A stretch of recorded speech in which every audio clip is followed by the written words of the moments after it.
Happy Friday, everybody. Rusty here again, and posted the links, and I actually posted on the YouTube chat box, and I told you I did the other night, and accidentally, everybody, Rusty here again, forgot to press the send key. Posted. Stop my feedback. I posted it on YouTube the other night and forgot to press the send key, so there were people clamoring to get in. I apologize for that. I've double checked now. It is there, and it is in Stunt Hanger. If you go down into the live streams forum at the bench, and Friday Hangout June 16th is the name of the thread. The link is also in there. So if you are signed into Google, you should be able to sign into either one of those and get in. And if you are signed into YouTube and are subscribed to Stunt Hanger, you'll also get a notification that comes up automatically if you go up to the top right next to your avatar and click notifications where there's a little bell and a number in it, and if you open that, click on this notification and you'll get right in. So 3 options for getting in. I've double checked, I got them all right tonight. So sorry I messed up the other night. I know I had people out there trying to get in that couldn't, but hey, I'm still working on figuring it out. When I'm a pro, I won't make those kind of mistakes. Okay. So anyway, happy Friday. Glad it's Friday. It seems like Wednesdays have been really slow lately. We had 2 people visiting this past Wednesday, and the previous Wednesday was equally slow. But Mondays and Fridays have been pretty entertaining and pretty fun. We've gotten some new people in each time, and had pretty good talks. We had a new member come in. Gerald from New Zealand came in and was showing us some of his planes and talking about flying down in the land of New Zealand. And his sons came through the door near the end of the broadcast and talked to us about flying, and they were enthusiastic about it. So that was great. Took me a minute to get used to the Kiwi accent, to lock into that, and once I did, it was all good. Hey, it's like Michael's dropping in early. How you doing, Mike? I'm hanging in there. How you doing, Rusty? I'm good. Thanks for not letting me sit out here and try to entertain everybody for 10 minutes. I usually have to get ready to make up 10 or 15 minutes worth of continuous jabbering. Yeah, I've had a lot of stuff going on the last few days, so I haven't got here the last 2. Well, you didn't miss anything Wednesday. Or if you'd come, maybe it would have perked up a little bit, because Wednesday seems to be an off day, at least since I've been doing it. Mondays and Fridays are good, but Wednesday's just slow. Middle of the week, everybody's got other things to do in their lives, I guess. Yeah. Imagine that, and something besides aeromodeling to take up their time. So we've kind of had to cut them short a couple of weeks in a row on Wednesday night, but well, maybe tonight will turn out pretty good. I wasn't sure if I was going to get here or not. I wrote Sparky a note about PM about 3 o'clock this afternoon and said, well, Sparky, not 100% sure if I'm going to be able to get in and do it or not tonight. And he shot back and said, no problem, in his usual short way of saying things. Yeah. I could write Sparky a paragraph on why I might or might not and what if, and he'd still send back a 2-word reply. So I like that about him. Hey, Gerald. Hi there. How you doing tonight? Hey, guys. How y'all doing? Yes. I feel very well. Say hello. This my son Otto next. Yes. I think we did well on somewhat, and I'm pleased on how our work is going. Cool. So we're keen to come back on again. So I'll set it up in our kitchen again. Next time I'll try and set up in our modeling room. So for the next. Yes. My oldest son was bringing out our showmans, the showmans that they were building. What? the little control line aerobatic models. You guys will have to forgive me. It takes me just a minute to lock into your accents, but after you were on a couple of minutes the other night, I had it pretty well figured out. So if I sound, if I'm stupidly looking at you and not answering a question, just let me know. I'll move away from we've got two screens and I keep looking at the large screen. Yes, anyway, it may come out in poor quality, but next you should be over here. That's following over there. Yeah, here I am over here. Yeah, we got all of this really. We've scanned bits of it into actually put little markings on. My name's Ollie, so I put O's on mine. Yeah, mine's going okay here. Ooh. Wow. Yeah. You put a lot of work We into both that. distinguished us in a way. Like see this one here. Mine doesn't have those O things on, because otherwise I won't have painters. One person said. And it's going well. See? Tell me what kind of a model that is. What's it called? A Simon. Simon, it's a kit that was made and sold in New Zealand by Air Models. Uh-huh. And it was a small stunt model. The original's got a McCoy 098 on it. But the models were for a little 1.5 to 2.5 cc engine. Yeah. And they're a good stunt trainer. Yeah, that's a good size for stunt trainer. Those are cool. I like them. And with a 1.5 cc engine, that'll be a pretty fast plane if you put the right prop on it for that, or you can slow it down with like a 2-pitch prop and fly slow and steady. Learn to do loops and things like that.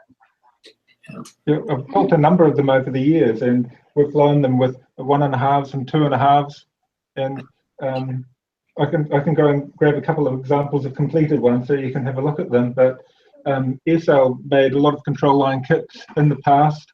They made a basic trainer called the Sportsman, and then a more advanced one with a built-up wing. And Very good. there was another company in New Zealand that made models called a Juggler, which was another small stunt model. We're not as prolific as the Australians, who made a lot more of their own home-built kits.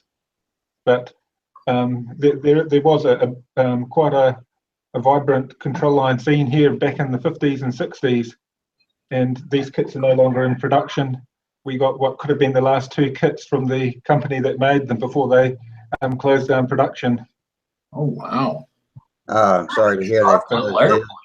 So do y'all have hobby suppliers that you can get general wood building supplies, glue, and that sort of thing from? Fiberglass, all the things you need? There's AirSail that made the kits is still operating, and they still sell some hobby suppliers, but they don't do the kits. Yeah. Yeah, if you can. Okay. And we often buy. We live in a rural area, me and my family, and we sometimes drive down to Auckland to pick up hobby supplies, but more often than not, I just use the internet, and I go to Omni Models or Brodac to get a lot of our stuff. And there's a small hobby shop, probably about 40 miles from us, that will sell balsa wood, but getting a lot of the supplies is tricky, and getting the fuel's tricky. Yeah. Especially if we make up our own fuel. And you said Auckland, is that the capital of New Zealand? It was the capital in the past, but Wellington's the capital now. It's more central between the 2 islands. And Auckland's the biggest metropolitan centre in New Zealand. It's got about 2 million people. Is it? Wow, that's a big, okay, that's a big city. Yeah. A big city. But we've only probably got a few dozen people that fly a control line in it, though. That's the sad part. Yeah. I feel the same way here. My city is approaching 1 million now, and there's just a handful of us. I can probably count us all on 1, maybe 2 hands that fly control line. Or that's all that I know of anyway, that are members of clubs or anything like that. Now, remote control's another story, but yeah, control line, it's getting obsolete. Oh, here comes some planes into the room. He's got a whole armload of them. Whole bunch of It's just like those are spokes. I like those. Those are sharp. Now, and it's the same with people who fly model airplanes, as you said. You should show them those things. Well, this one's got a Fox 15 on it. I presume it's a showman. Yeah, that's I got presume this one is a nice black wing on it. Yeah, I just can't. The one Max is holding has got a small diesel on it, an MBBS diesel. Oh, yeah. And that works quite well, the little diesel. Mhm. And Otto's got her little Sig, Yeah, so I thought it'd be nice to just show you too. his Stagger wing, How if he wants to show you. Been Now- done a few times, it doesn't fly that well, but it looks nice. Yeah, and you can see here that there's a little bit that snapped. But it had it's a baby bed. It's a baby bee, but yeah, Yeah. I have never built a plane, but they look fun to fly. Yeah.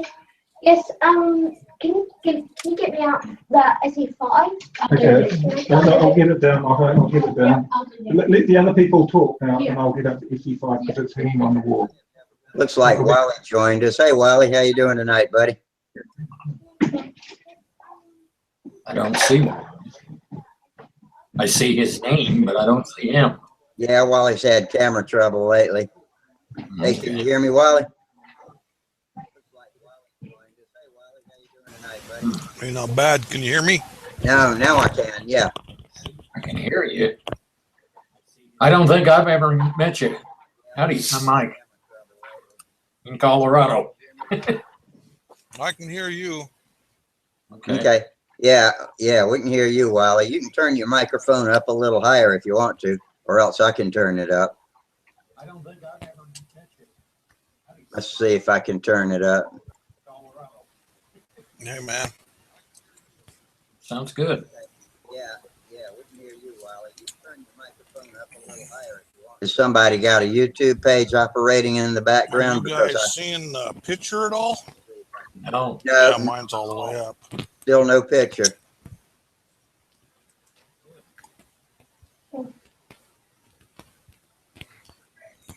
Somebody got a YouTube page operating in the We're background. getting a repeat too. Yeah, there's a YouTube page. Maybe it's Gerald. I'll ask him when he comes back.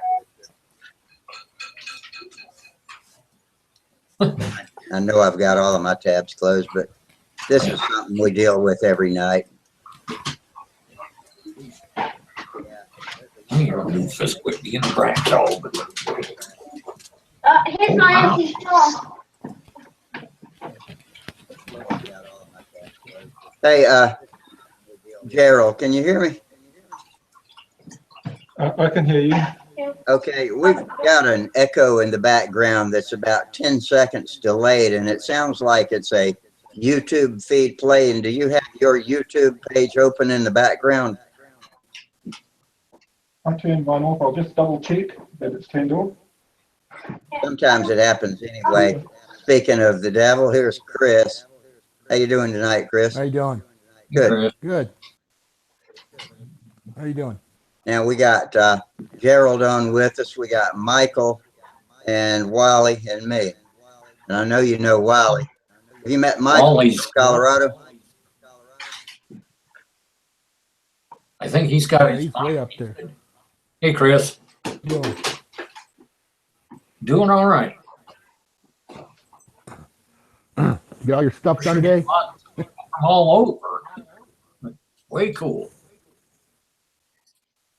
Wally's got his mic muted now. I see a microphone with a line through it.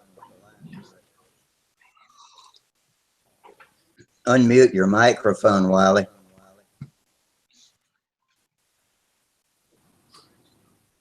Well, we jumped right off to a start tonight. I'm usually prepared to talk for 10 minutes before anybody pops in. And as soon as I came on, Michael came on. Yeah. Then Gerald popped in. Now Chris. So How long, how often or when was our folks from New Zealand coming on. That's cool.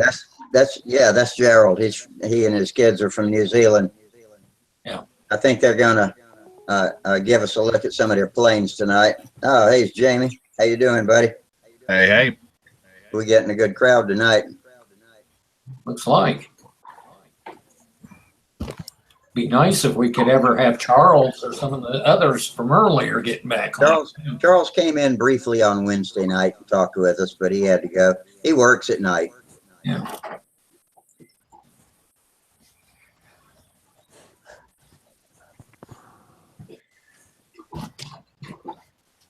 I just say for a minute, I won't be on long. I've got to go out and work on our old Chev truck. I've got to do some exhaust work on it. So I'll just let the boys talk a couple of minutes, and we'll say goodbye, because you've got us in about 2 o'clock in the afternoon.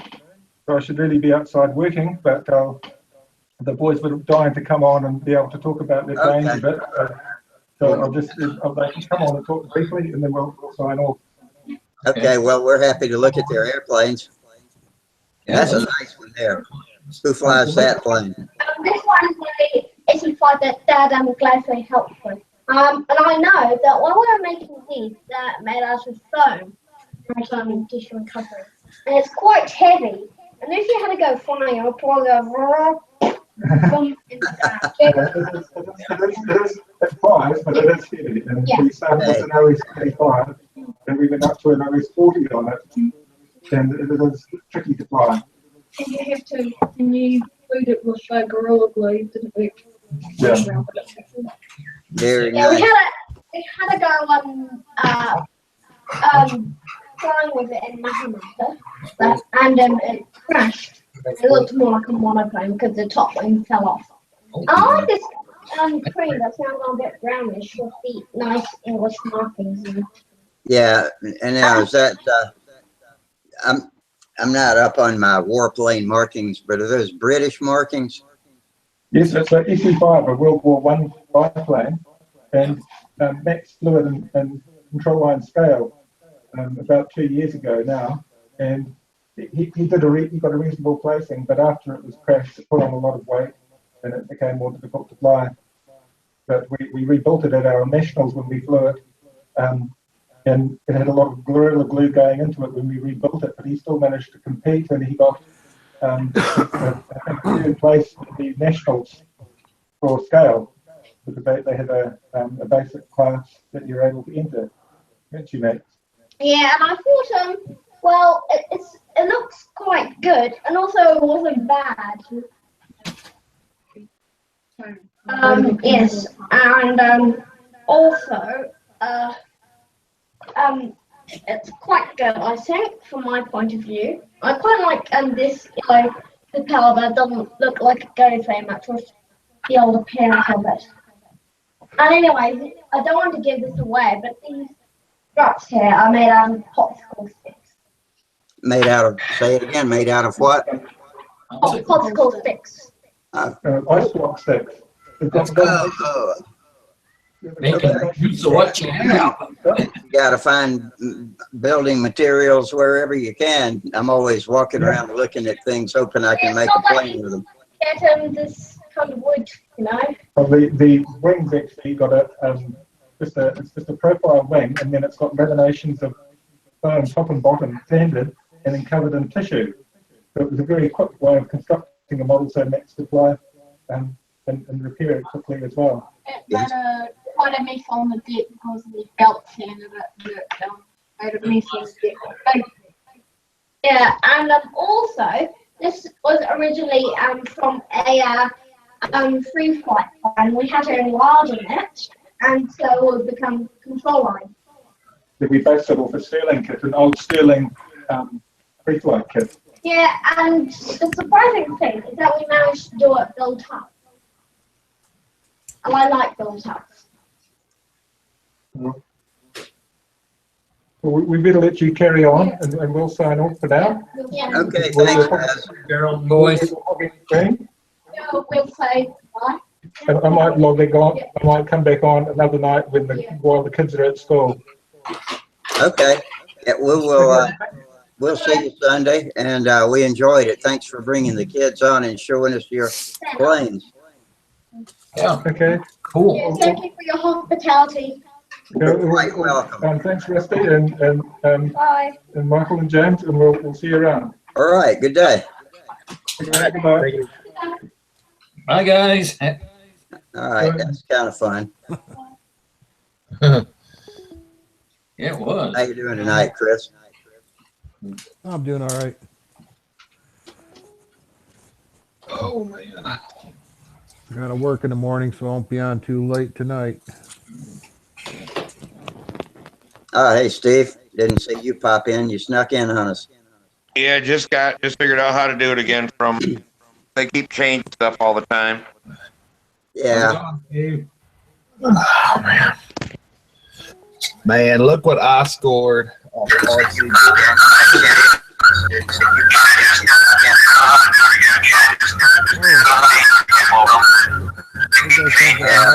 Hey, Kenneth, turn your YouTube in the background.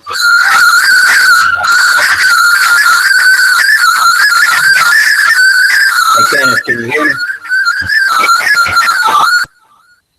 Got it? There we go. I thought we did. Maybe turn your microphone down a little bit. Let's see what happens if I mute it. I had to mute him. Yeah, if I mute Kenneth's mic, the feedback goes away. Kenneth, can you turn your microphone level down a little bit? We're getting a feedback chattering really loud. Massive feedback. Okay, I'm gonna unmute it and see what happens.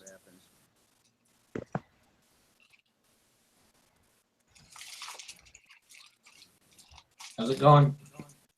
Oh, I don't know if you guys can see, I bubble wrap this already.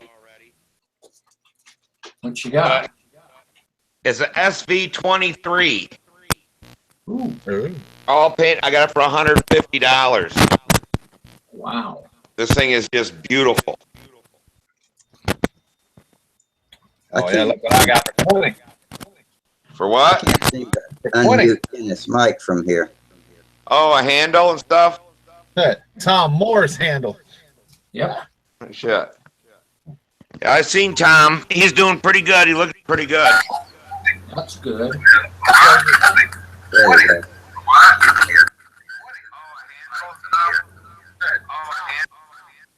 Okay, I managed to unmute Kenneth's mic from here.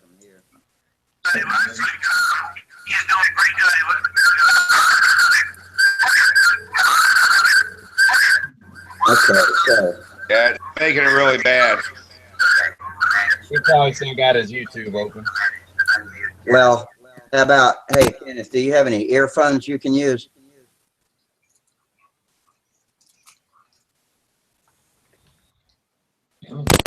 Everybody muted. Sounds like it's cleared. Well, he's muted again. Kenneth, if you got any earphones, that might clear the problem up. I know sometimes Chris has to put earphones in to keep us from getting feedback like that. Looks like Wally just left us. Yeah. Well, it's been one hell of a week.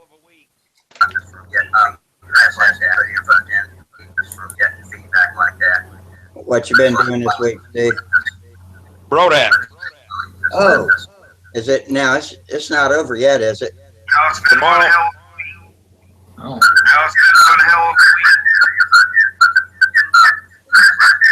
Some kind of loop going on. Yeah, that's coming through Kenneth. We've had to deal with this with other people before.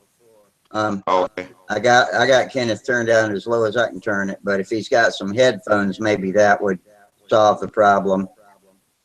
Wave your hand if you can hear me, Kenneth. He just signed out or turned his camera off. Okay. Yeah, Samantha 1 Classic and Advanced. all right. Excellent. And then we put up that new electric vector, and we figured out finally today that it was the ESC causing problems. It would just shut off in the middle of the flight, stuff like that, start funny, Oh, gee. plug the battery in, and the propeller just started. Oh, man. That sounds hazardous. Finally got. Luckily, it was in slow startup, so when it hit me, it wasn't so bad. You know, park yourself behind my chair. Do from us. Well, Sorry about the screeching. so My advantage to get behind my chair and get his tail where it. tell me, what do y'all do with all of Samantha's trophies? Are y'all building her a trophy wall? Or Yeah, room. that's nice. She's got a few of them now. Oh, I know it. But What about you? What'd you fly? shit, I never fly. I can't fly. Well, I can go around in circles. Well, you could enter basic. Sounds like me. Little kids. Shit, I'd have to enter ladies and children, and I probably couldn't win that. You could enter basic flight with the little kids. Got to learn Yeah. the pattern, though. It's not as easy as it looks. Got to do that roller coaster 45 degrees high and 5 feet low. I was doing pretty good, actually, when we first started flying back again, when I did back again, and with Samantha, I could do more stuff than her. And I got this inner ear infection or something that caused vertigo, and now I can't walk and fly inverted or anything anymore. That sucks. It makes me, when I get over my head, I don't know, it's just weird. It feels weird, and I'm just unsteady. And because I can do inside, outsides, I can do a vertical 8, overhead 8. I can't do nothing no more. Yeah. That inner ear is something that can really mess your pattern flying up. There's a thread on Stunt Hanger that says I've got my vertigo under control, and I don't remember who it was, but he's had something medically done that seems to be clearing it up. But I don't know what all his situation was. Yeah, it's getting a little better. My brother got it right after I did, and he crashed a plane at the Nats, and since then he hasn't been able to fly the whole, because he can fly the whole beginner pattern no problem. Yeah. And now he having problems with it, but yeah, because when I first got it, I kept saying, "Man, there's something wrong." I said, "This isn't fun." It made me kind of mad feeling when I flew because something was off. Then it got worse. Then he got it, and I forget, doing an overhead 8, went up like that, and just lost. Looked like he was gonna fall down. Wham! Plane went right in. I have trouble stumbling when I do overhead 8s too. And the cloverleaf, the last loop of the cloverleaf, I usually stumble during that last loop, and then manage to pull up, do the wing over, and come out. And sometimes stumble pulling out of that wing over. But I think it's just a matter of recovering my leg strength after being off from flying all winter. I seem to be getting better every time I go out.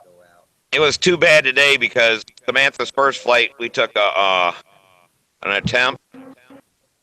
The thing quit after 2 laps, and then we put it back up. We checked the battery and everything, put it back up, and for some reason she said she just knew to add a couple laps after her loops, her outside loops, and the damn thing quit again. But She could tell something was going wrong with it. she said she had a feeling something was going to happen. Yeah. But hell, her lowest score was 30, and she had a 39 and inverted, 37 and takeoff and whatever. But hell, in just them few things, she had a 237. She was on her way to way over 500.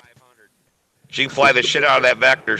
We went back up, flew it tonight 3 times, and she flew it pretty good, but She we'll see how scores she more does tomorrow. 30s and a half a pattern than I fly in a whole pattern, than I score in a whole pattern. So good for her. Yeah, that was a third of the way through. What was the weather like? Well, for that, it rained like a bitch again tonight, but when she flew, she had like a 5-mile-an-hour wind. I mean, it was perfect conditions when she got to fly, and then the damn airplane screwed up. Oh, man, that sucks. But we Hey, fought with this thing for 5 days. I called Dennis on Monday and said, "Hey, there's something up. I can't get the ESC to come on. Nothing will come on." It finally started coming on. But yeah, it just had a mind of its own. It just quit whenever it wanted. It started up whenever it wanted. See, that's why I would not do electrics. That's why you got to follow strict protocols with electric and make sure that you are the pit man securing the plane at all times in case they decide to go flying when nobody's holding on. No. One thing nice about it is, though, when it works right, there ain't no mess with the humidity. I mean, everyone here had overruns and short runs trying to adjust their airplanes because it'd start out cool, it'd get humid, then it would rain, it would be cool again, and yeah, it was crazy. Yeah. I seen her combat video. That was pretty. Oh, they have her flying. Was she flying actually combat, or was she just up testing a plane? I'm not sure. I mean, whoever was running the camera didn't really focus on it too good. You know, so you couldn't actually see more or less the plane. More or less her and some tall guy. You know, just running. Oh, okay. Okay, so she was actually flying a match. She took 9th. Oh, wow. That was her first combat deal. She beat a few of them. She'd have did a lot better, but her first flight, it was a newer LA-25, and the damn thing quit. She landed it without breaking the prop, and we got it fired up, took off again, and the damn thing went lean and quit again. Is that speed limit combat? Yeah. Yep. Do they fly half A combat too at Brodak? They did with some electrics. I guess some things really, really fly good. I've never seen a electric half A combat plane. At Huntersville's the only place I've ever watched combat live. John is getting, I guess he ordered like 100 kits. They're going to be like $70, $70 some. Yeah. Or whatever. I'm not sure what all going to come in a package. But you just put battery in, hit button. Have you been over to the hobby shop and walked around and looked at his stock in there? Oh, yeah. You can't believe it. I'm hoping to have a Cardinal come back with some of my friends and hope they had one in stock. Who'd you have get it? Bob Zambelli.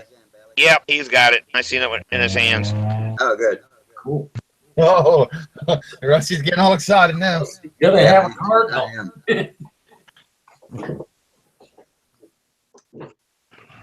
Yeah, I'm ready to jump on a new one and knock it out. Get me a good backup plane, or figure out which one's going to be the flagship and which one's going to be the backup.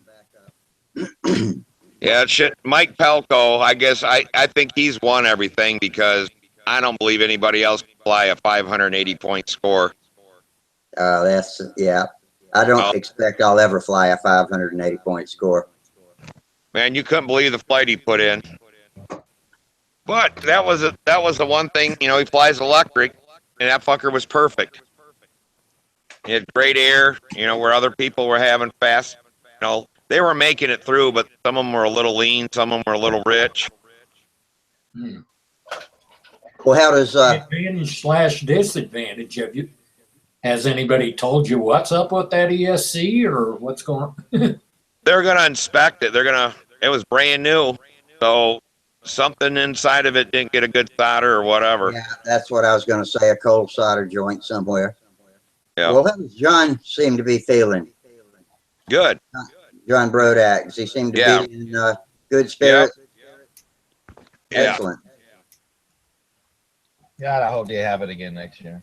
They're thinking they're going to. We'll see what happens, but because I was supposed to be there this weekend. That just got totally shut down a few months ago.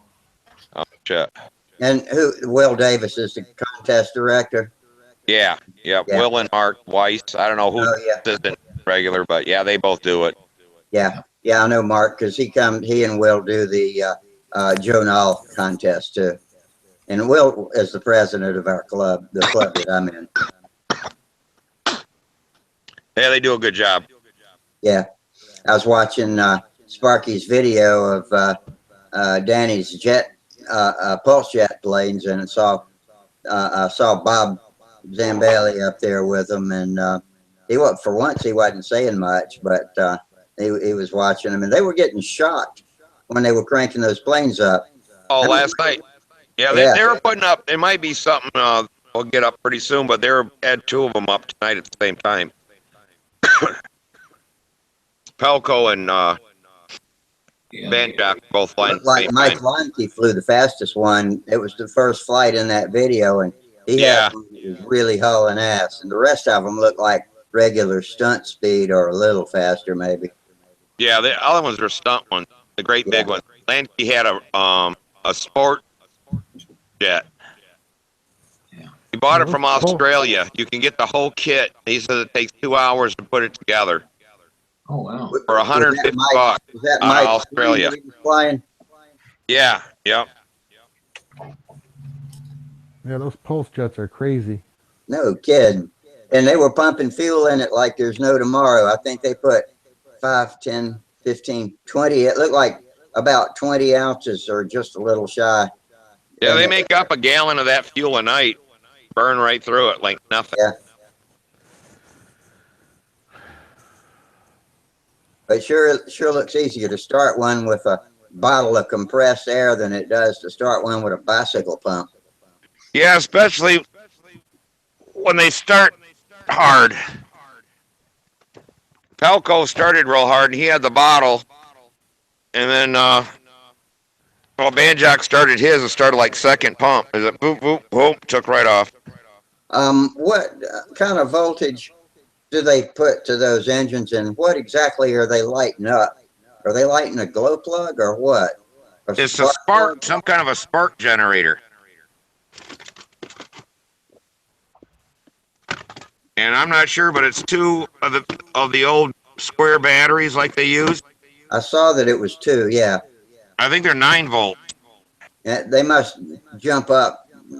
They must step it up real high because they were getting. Yeah, it's got a transformer in it, and it runs through some kind of ignition deal. Yeah. Nothing. Yeah, and it actually hooks like to a spark plug in there, I guess. And yesterday when they got hit, they knocked both of them on their ass. Oh, like grabbing their spark plug wire. Yeah. Yeah. You can't just let go if it shocks you because somebody's got to restrain that plane. Yeah. But that was pretty funny. If you saw the end of the video, Sparky threw some extra. What do you call it? Regular stuff. That was pretty cool. Smoke bombs and stuff I thought the thing crashed and blew up. He started that stuff. What the? Yeah, when I get home tomorrow night, I'm gonna watch more of it. But I'm burning up my data on my phone right now. Oh yeah. So I can't watch too much stuff. Do y'all have a good signal out there? Not really. We got free Wi-Fi. It keeps kicking us off and stuff, so I've been just using this for data. Wi-Fi is probably overloaded because everybody's using it. Yeah, so.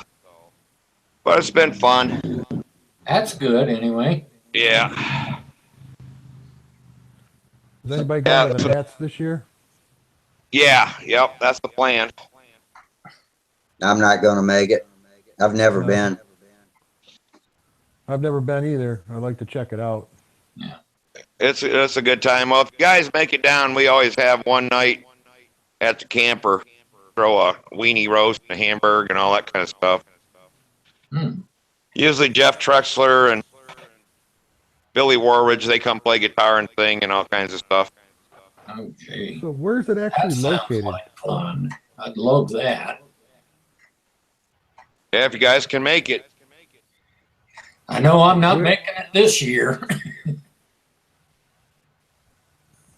Where's it actually at? Muncie, Indiana.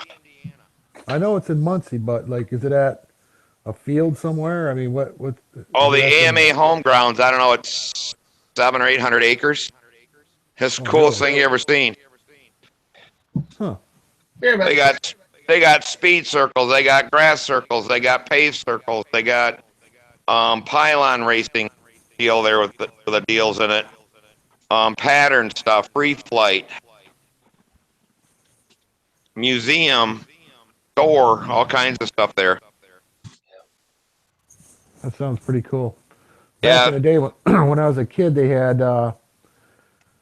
some kind of event. I don't know if it was the Nationals or not, but when I was a kid, they had at Utica Test Track in Michigan. No, that's the Michigan State Championship. That's going on again this fall. Same place. Really? Utica Test Track? Yeah. Utica, Michigan? Really? Yeah. Yeah. Yep. It's there this year, too. It's Bell Island, they call it, or something. Really?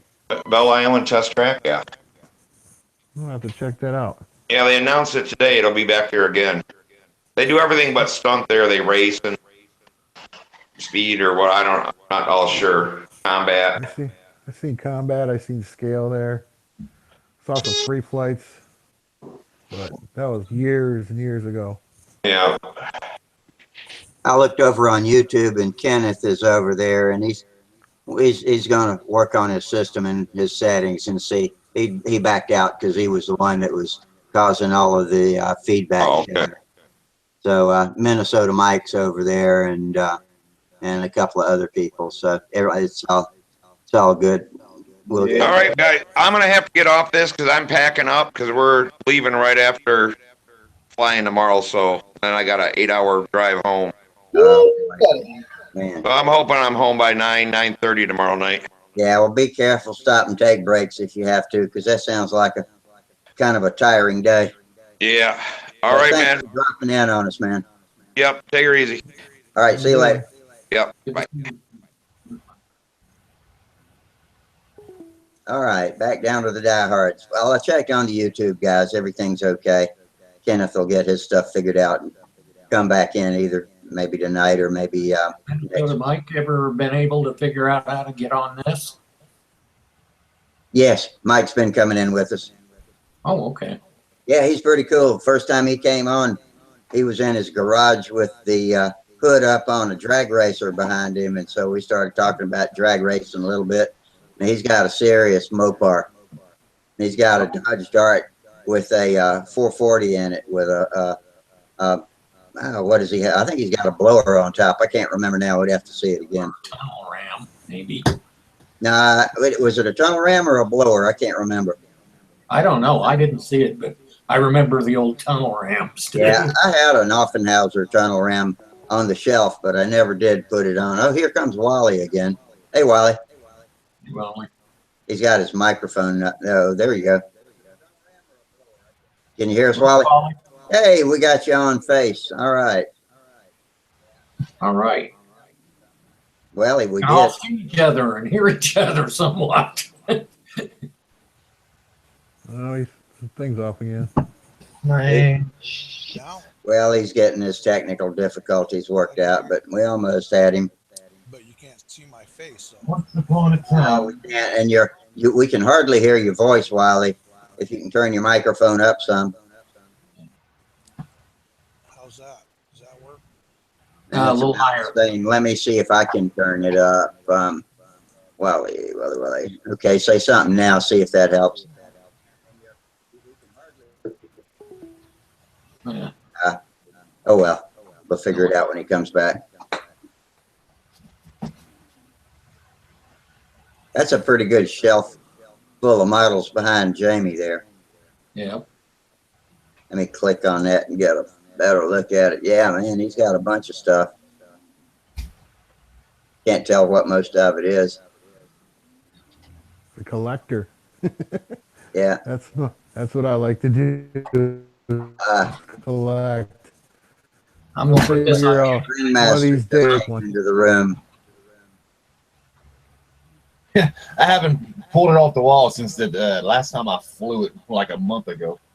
Oh, is that Fire Cat? Nah, that's a Ringmaster. No, that's the Brodak Ringmaster. I finally made it like a month ago in like 15-mile-an-hour winds. Oh, geez, that's no fun. Oh, it went great. Hey, get this. The first flight, I had 6.4-second laps. Oh, my. In 15-mile-an-hour winds, and they're hollering at me, "Don't do nothing. It's too slow." And so the next flight, I just cranked on the needle, just a couple of clicks, and it's good to go. I got like 3 solid flights out of it. Good. I'm going to put this on mute a minute and go get me some. Okay, looks like Wally's back. How you doing tonight, Wally? He's messing with his microphone. I'm gonna have to change them little. I should have never put them little tiny screws on the landing gear straps. I'm gonna have to whip up some epoxy and throw that on there. Yeah, that's what I put on my Ringmaster too. They get all soaked and they come out. Yeah, I mean, and this thing came in like little half-inch screws, and I don't know what I was thinking putting them things on there. But one of them came loose. I noticed like after the flights. Yep. The other one's still solid, but the other one, I C8 them, but still got a little plastic. It still moved very slightly. Well, are they in line enough they can just drill straight through and put a screw right through the both of them with a bolt? Yeah, that'd be the ideal smart thing to do. Yep. Hey Russ, did you ever try using that tapping procedure there? I haven't been back out to the shop since we talked about it. No, I had a full day today, and then so I haven't. I'm hoping I can get to play in the shop this weekend some. So yeah, that'll be one of the first things I try. Put the rod in the drill press and see if I can bring it down on that die and get it threaded. Yeah, when you do that, see if you can get something maybe hold that die handle stationary after you get it lined up, so that when you're turning it with one hand, you're actually applying pressure with the other hand with the handle. Yeah. Push down into it, just the downwards force. It should work out pretty good. Once you get it started, it's a piece of cake. Yeah. I've got a clamp on the plate of my drill press that I can clamp my target down with, so I can get that hand free and be able to use both hands, one to turn and one to pull. There you go. Yep. But yeah, I'm looking forward to being able to do that. It should work out. Yeah, I didn't get very far last night on my plane. I sat there, watched TV, and cut all my decals out. I got to go buy some decal paper. That reminds me. Yeah, after I put the first coat of dope on, I need to put decals on and then put them under a coat of dope. You put on the water decals or sticky backs? Water slide. I just used these. I got 2 kinds of the testers decal paper. This is the white background, and the other pack is the clear background. So depending on what color they're sitting on top of, you want to use Cool. You cut your own shapes out? Yeah, I usually download images from Google and modify them how I want them, and then stick them on. Yeah, I put them in. Well, I've got Microsoft Publisher, and that makes it easy to align images. And so straight from Google to Microsoft Publisher, size them however I want them, and put them on that 8.5 by 5.5 sheet of paper, and then just print them out and spray them with either dope or luster coat, and give them about 20 minutes and cut them out, put them in water and stick them on the plane. Oh, that's cool. Yeah. Never thought of doing it that way. Who needs a checkup? I've already had one. I'm trying to quit, thanks. Trying to cut back, huh? Yeah. Well, can you hear me now? Oh I yeah. can. There you Perfect. Can Yeah. you see me now? Everything's just the way it should be. Oh boy, I don't know why I'm having so much trouble with getting this all set up. Well, it's taken Whatever you- several people a few tries, so don't feel bad. But I got a little show and tell. Take a look behind me over here. Oh, you got your plane rack in there. Oh, that's right. Wednesday night I lost you while you were looking for your. You were trying to run some cords to where you could show your planes. Well, the problem I got too many buttons and not enough know-how. So anyway, I messed everything all up, and that's what I haven't been on since the other night, and so tonight I'm sitting over here fumbling around trying to figure out how to make it all work, and I think I learned a couple of things already, so it's helpful. It just takes me a little time. But yeah, I got some airplanes over on the sofas, in my rack, and if this cord will reach, which it won't, I'll show you my bedroom. In the bedroom, I've got a bunch of airplanes in there. I guess I'll have to see if I can. Seems like when I unplug this camera, it messes everything up, and I don't know why that is. Well, that's okay. We can look at some of them tonight and look at some of them next time. You know, Yeah. I'll don't want have to blow some your time whole wad in one show. Yeah, I'll work on this some this weekend. You know, it's funny because I got a buddy that's really good on computers, and I called him and I said, hey, I could really use your help right now on my computer. I got some questions and stuff, and anyway, it's like, well, when I really want to come over, I'll come over and help you, you know, but when he calls, he expects me to run right over there, and I usually do. I go right over and I help him out, and it just drives me crazy because my kids are kind of the same way. It's like, come and help me. It's right now, you know. And then when you need something, it's like, well, I'll see if I can get over there. Yeah, that gets old. Well, that's today's generation, I guess. I don't know what it'd be. I thought I taught my kids better than that, but it doesn't seem to be working out. I just talked to Minnesota Mike over on YouTube. He's prepping a drag car for tomorrow. He's at the racetrack. Oh, So, wow. He's getting ready to race. That Mopar you were talking about? That's the one. Or I don't know if that's the one, but I expect it is.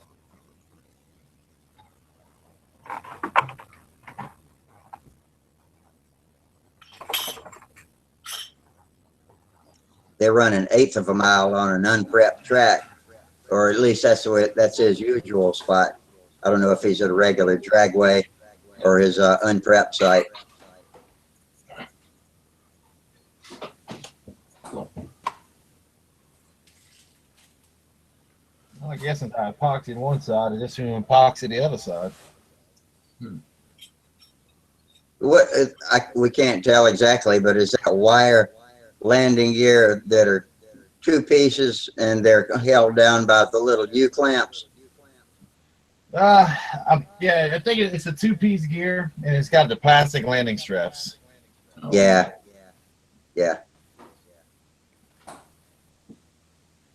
I never have trusted those.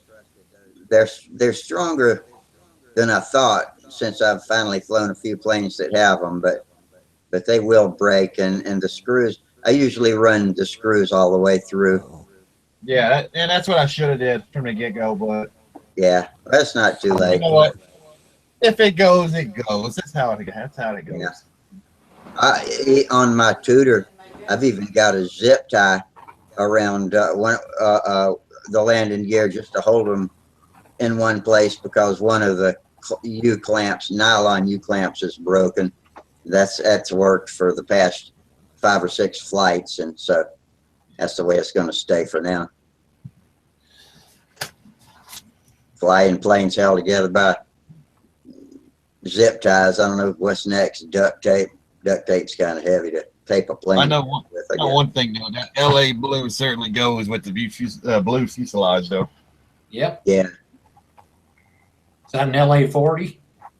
25. 25.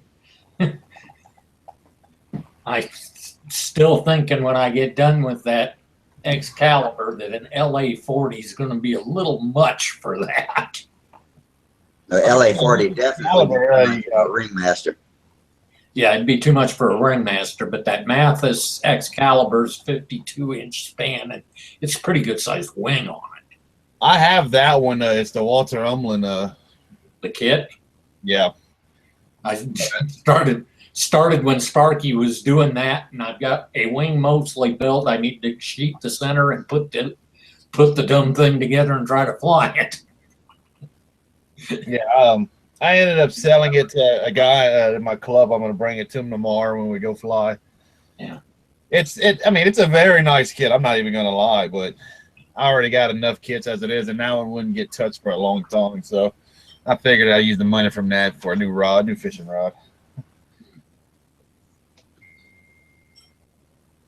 Kind of side subject from when Gerald was on. A question: does any of you guys mix your own fuel, or do you know of anybody that mixes fuel, and where the heck do they get nitro? I'd probably burn my house down if I tried.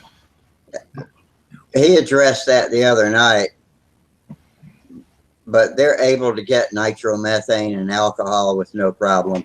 He said castor oil is the hardest. Castor oil is the hardest thing to get a good quality product. But they've got racing shops, so there's no problem getting the volatiles, the nitro and the methanol. Yeah, I see that Torco still sells methanol, but they quit selling nitro. I have no idea why. They only sell it to commercial establishment, whatever now. Yeah. Hey, Chris. How you doing? You take a break? Good. Got a better picture. Yeah, you do have a better picture. You change cameras or something? You talking to me? Yeah. Yeah. No. No, actually, I tried to first the camera so I could show you guys a picture of my plane. It locked up, so now I'm in my kitchen now. The lighting's a little better in there. Yeah, that's what it is. It's just the lighting, but yeah, it looks a lot better. They're gonna see it. I'll go sit in a dark room again.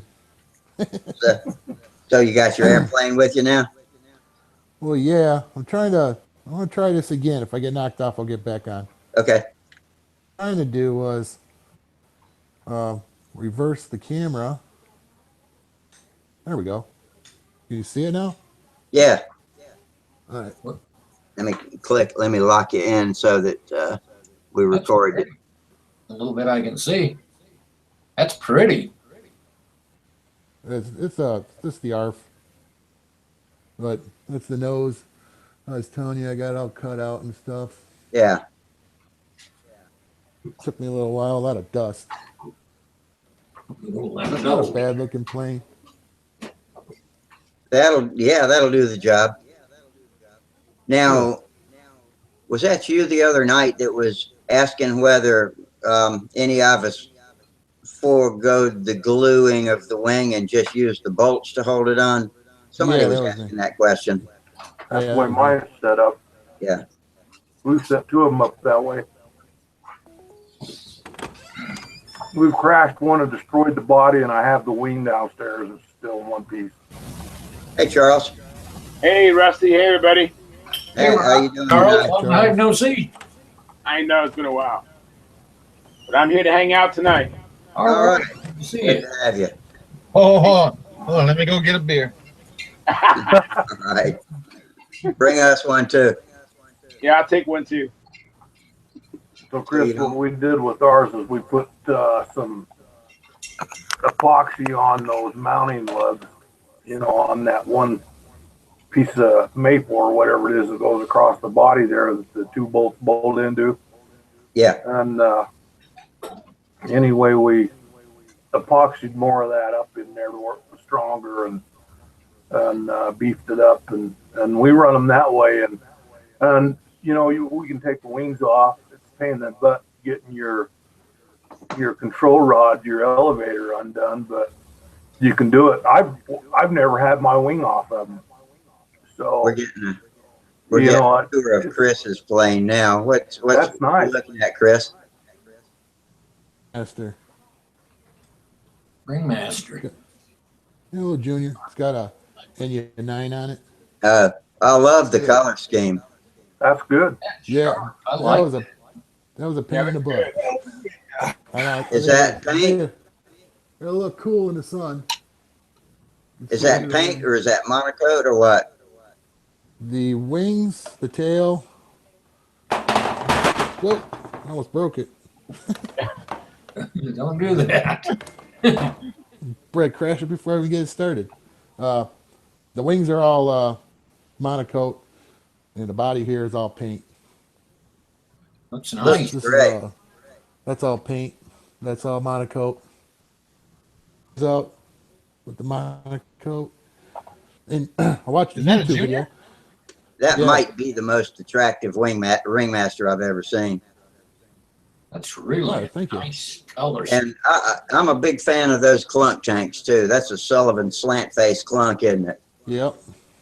Those are the best running fuel tanks I have ever used. And, you know, I don't make them uniflow or anything. I just take the two vents, put them in, turn them straight up, solder them together, chamfer the ends so they don't suck up to the top of the tank. And then it runs steady from start to finish.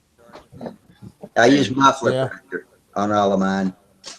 Always use muffler.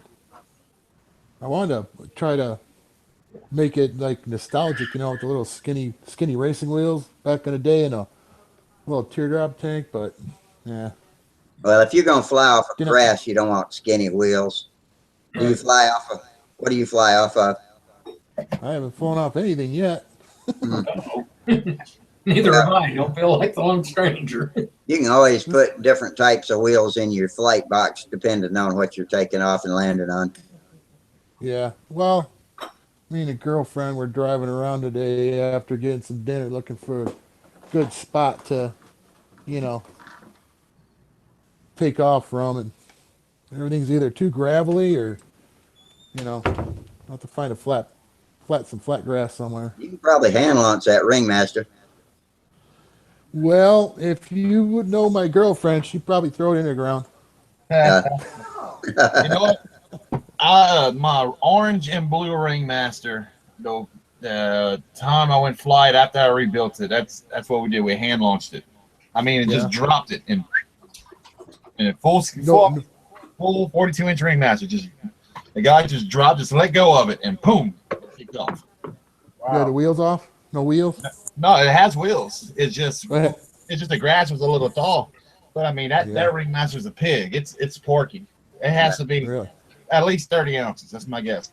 And when I'm hand launching, I usually tell people just to drop it like that. But I hadn't tried hand launching that many big ones. So with half a, you know, they just take off and go. But well, I guess one of these days I just got to get enough up and go out there and just do it. I got a couple weeks coming up, some vacation time. I'll be able to get up early in the morning, get out there when the wind is calm, and just do something. Turn some circles inside the house to get used to spinning before you go out and do it too. It doesn't take long to get reacclimated to turning circles without getting dizzy. Is that the big Ringmaster, the 42-inch wing, or the junior? That's a junior. Oh, okay, never mind. I was gonna say you know, put a 9.4 on it, you'll be totally fine, but yeah. No, that plane's 20 years old. I just finished it. I have a hard time believing any of mine will last 20 years. Well, it just hung in the garage. I forgot about it for a while, and I was cleaning out the garage. It was behind a couple doors, and I looked at it. I'm like, holy shit, this thing's not all busted up. It wasn't even warped, so I took it home and just started working on it. Got it done. So.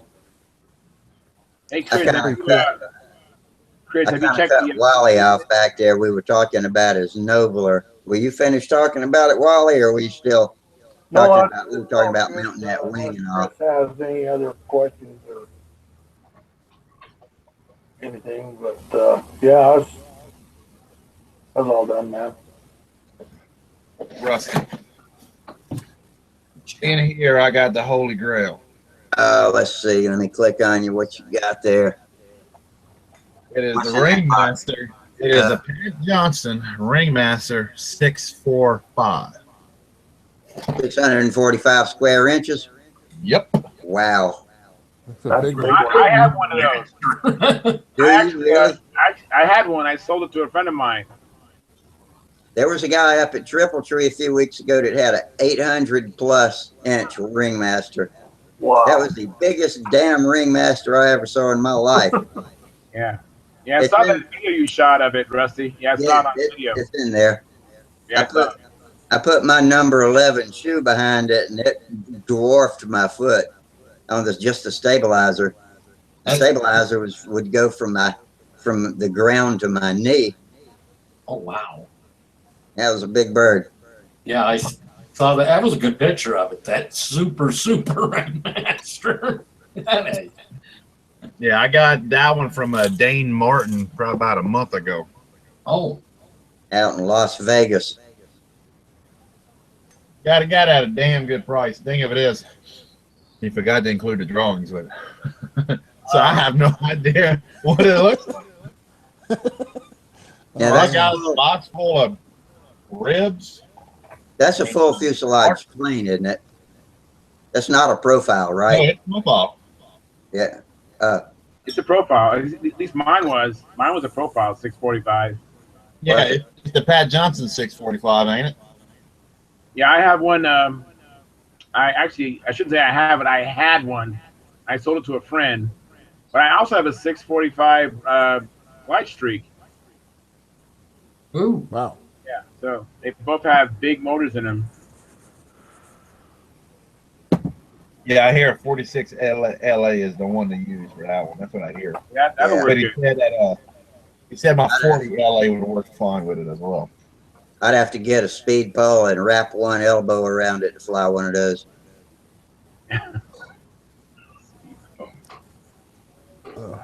Hey, Chris, I was going to ask you, have you bench trimmed that Ringmaster yet? Bench trim. What's your definition of bench trimming? Well, it's an opportunity to make sure everything is set right. Your CG. Check all the balance points. I balanced it pretty much. Yeah, I checked. I checked the outside wing for dip. You know, for the weight. I put some weight in there. Make sure it hangs with some yaw from the lead outs. It's a good idea, Rusty. Yeah. It hangs some what? Hang it from the lead outs and make sure that it hangs with a little yaw, nose down attitude slightly. That's important. Yeah. Okay, I'll check that out. Especially if you don't have any rudder offset. It's got a little rudder offset in it. Does it?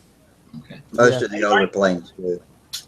And for your first flight, you might want to just put like a spinner or add some nose weight just for your first flight that is really safe. And as you get more comfortable, then lighten it up, take off some nose weight. But your first flight, it should be nose heavy. Yeah, if I take I got weights on the back. I think I got like on an the back? ounce. Well, no weight on the back. Well, I understand now. I balanced it so it's just a slight nose heavy with the muffler on it. So if I take the muffler off, I'm definitely gonna have to take all that weight off there. But it's just stuck on, Yeah. I gotta peel it off. Because I know that if you got a plane balanced level, it's gonna be one squirrely dude. Yeah. So the only thing I gotta worry about is the leads. I put solid lead outs on it back when I first put it together, not realizing that probably wasn't such a great idea. And I don't remember how I tied off the bell crank. So I'm gonna have to I have to do a pretty good pull test on it to make sure it's not gonna come apart when I take Looks it off. like it's hanging nose down a little, James. It's hard to tell. Yeah, it's not a hole. It's not like pointing down, but it's just very slightly. Another thing to check while you've got it hanging from the lead outs is to see if the bottom wing rolls out to the towards the top or towards the bottom, and that'll tell you whether your wheels are too heavy or something like that. There's another balance point you want to check. But if it hangs vertically straight up and down, looking at the lead edge, that's are we hanging from the first line, the up line? No, hang it from, I run a Allen key through both lines and hang it. Okay. Yeah, that checks your vertical CG. Yeah. That's how you check your vertical CG. That's a very good idea. How you doing? I never got can a rider for tomorrow? each CG, but I know what to do. Just don't know what to call it. I don't know. I'm still trying to round up some money. Yeah, I got 3/4 ounce in the Get wing. it done, I wouldn't mind going, but otherwise it's not that big a thing. Well, we'll probably leave at about 6:30. Oh yeah. Oh yeah. About 6:30, because if we don't, we'll get there on time. But yeah, I got this Tom Well, Morris alrighty. off of RC groups for like 23 bucks with a set of lines. And Yeah, I should got the know here launch before handle. 10 if that's not going to be too late. Yeah, I'll be up. All right. We'll I see think what it's tapped into this old block handle. Totally uncomfortable. Yeah. I can't hardly hear you. James, Wiley's telephone calls talking over you.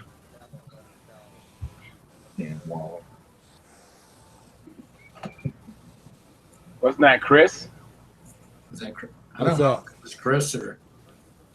No, that was Wiley talking on telephone. No, I'm not talking on the What phone. time are we supposed to be there tomorrow, Wiley? 6:30. Okay. 6:30. I don't see That's too early for me. Be there every square. And Chris, one other thing, as far as your bench trim with your landing gear, Yeah. you set the plane on its nose, it should gently fall back down. If it stays on its nose, you need to bend your landing gear forward. You mean put it on the wheels and then lift the tail up to the nose touches and see whether it falls back down or not? Right. Yeah. Right. Actually, my check it tutor will right now. stand on its nose. Shut off. Oh, you'll get better landings if you bend your landing gear Barely got off forward. the phone with him. And they've listened to all the whole conversation. So what time we leaving tomorrow? Maybe I will bend them forward a little bit because I'm making pretty damn good landings as it is, so maybe that would improve it. Maybe? Yeah. That's I got an another. address for you. I think my descents are the main problem with my landing rather than to touch and roll. I usually touch and roll pretty good, but my descents on windy days will waver a little bit as I come around, especially if I'm finishing the descent coming into the wind, and it'll flare up. See, I mostly fly on grass. That's When a, it's new. something I have to do quite often is to bend my landing gear forward. Yeah. I compete on asphalt, but I practice on grass. Me too. All right, let's We're see. gonna check out his yard. Just up Well, the it street. definitely falls back. Is it standing up by itself? How you doing? It'll stand there by itself. Okay. Hey, what's your address over there? 629? Yeah, they're pretty far forward too, anyways. Yeah. They're just about under the motor. They are Really? really, aren't they? I usually Yeah. stand behind the wing and just make sure I can see them right in front of the lead edge. I can chat with you for a minute.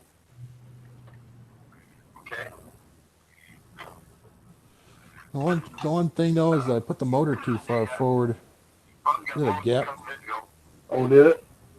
Yeah, the landlord's kid came down. We have one.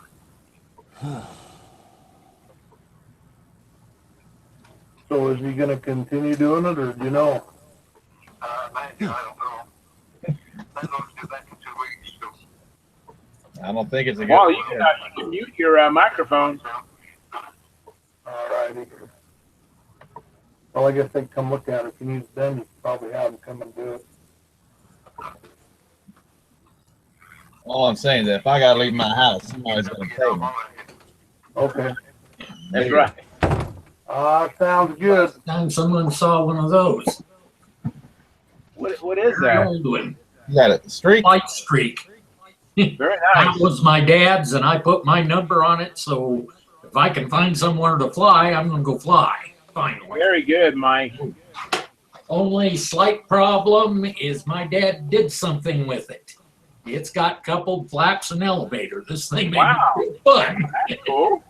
Hey, look who just joined us. Hey, Daryl. How you doing? Hey, Daryl. Good. Good to see you. Football Daryl. Yeah, ghost from Christmas past. Yeah. No kidding. We hadn't seen you since you went on vacation, except for maybe once. Yeah, vacation now. How are you?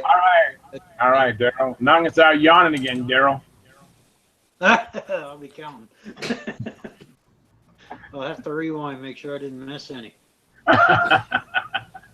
No, I haven't been yawning yet.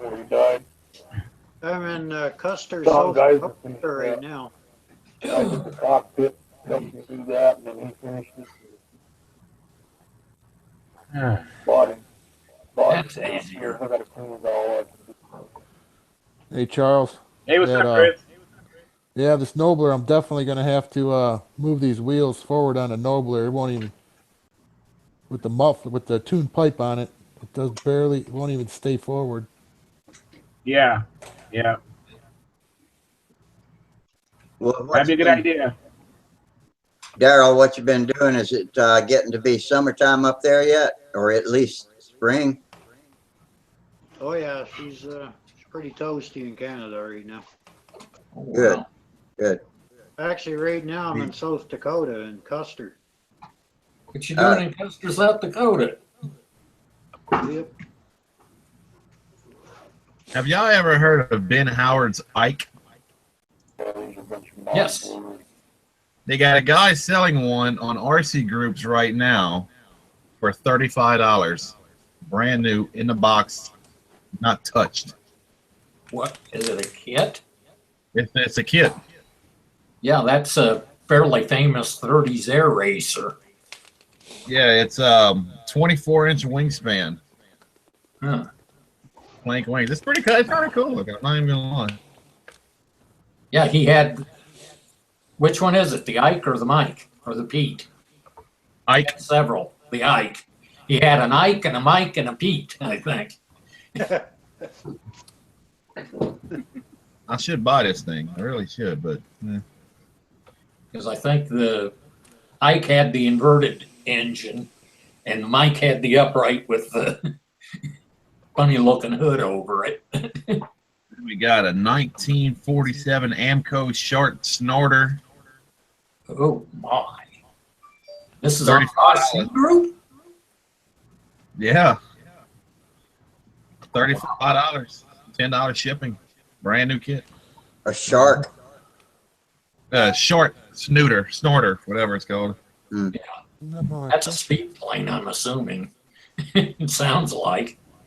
Too fast for me then. You haven't. I can't turn my stomach. These guys told me to go fly. You don't want to get screwed into the ground or what? I wouldn't get screwed. I just wouldn't move. My belly poke out so far, I can't spin it around that fast. You haven't seen that thing. These guys keep trying to get me to fly. Yeah, you see how the videos of me flying. I don't move that fast. That is a Class A Hellraiser with a dueling 29 in it. Very nice. You ain't getting me tied to it, though. If that dueling decides to run properly, I know better. Well, you know, over prop it or put the prop on backwards the first time you fly it. Putting a prop on backwards is a good way to try out a plane that you're afraid might be too fast. Yeah, I heard about that. It's supposed to be fast, but I don't think if I did that, I don't think it'd lift off the dolly.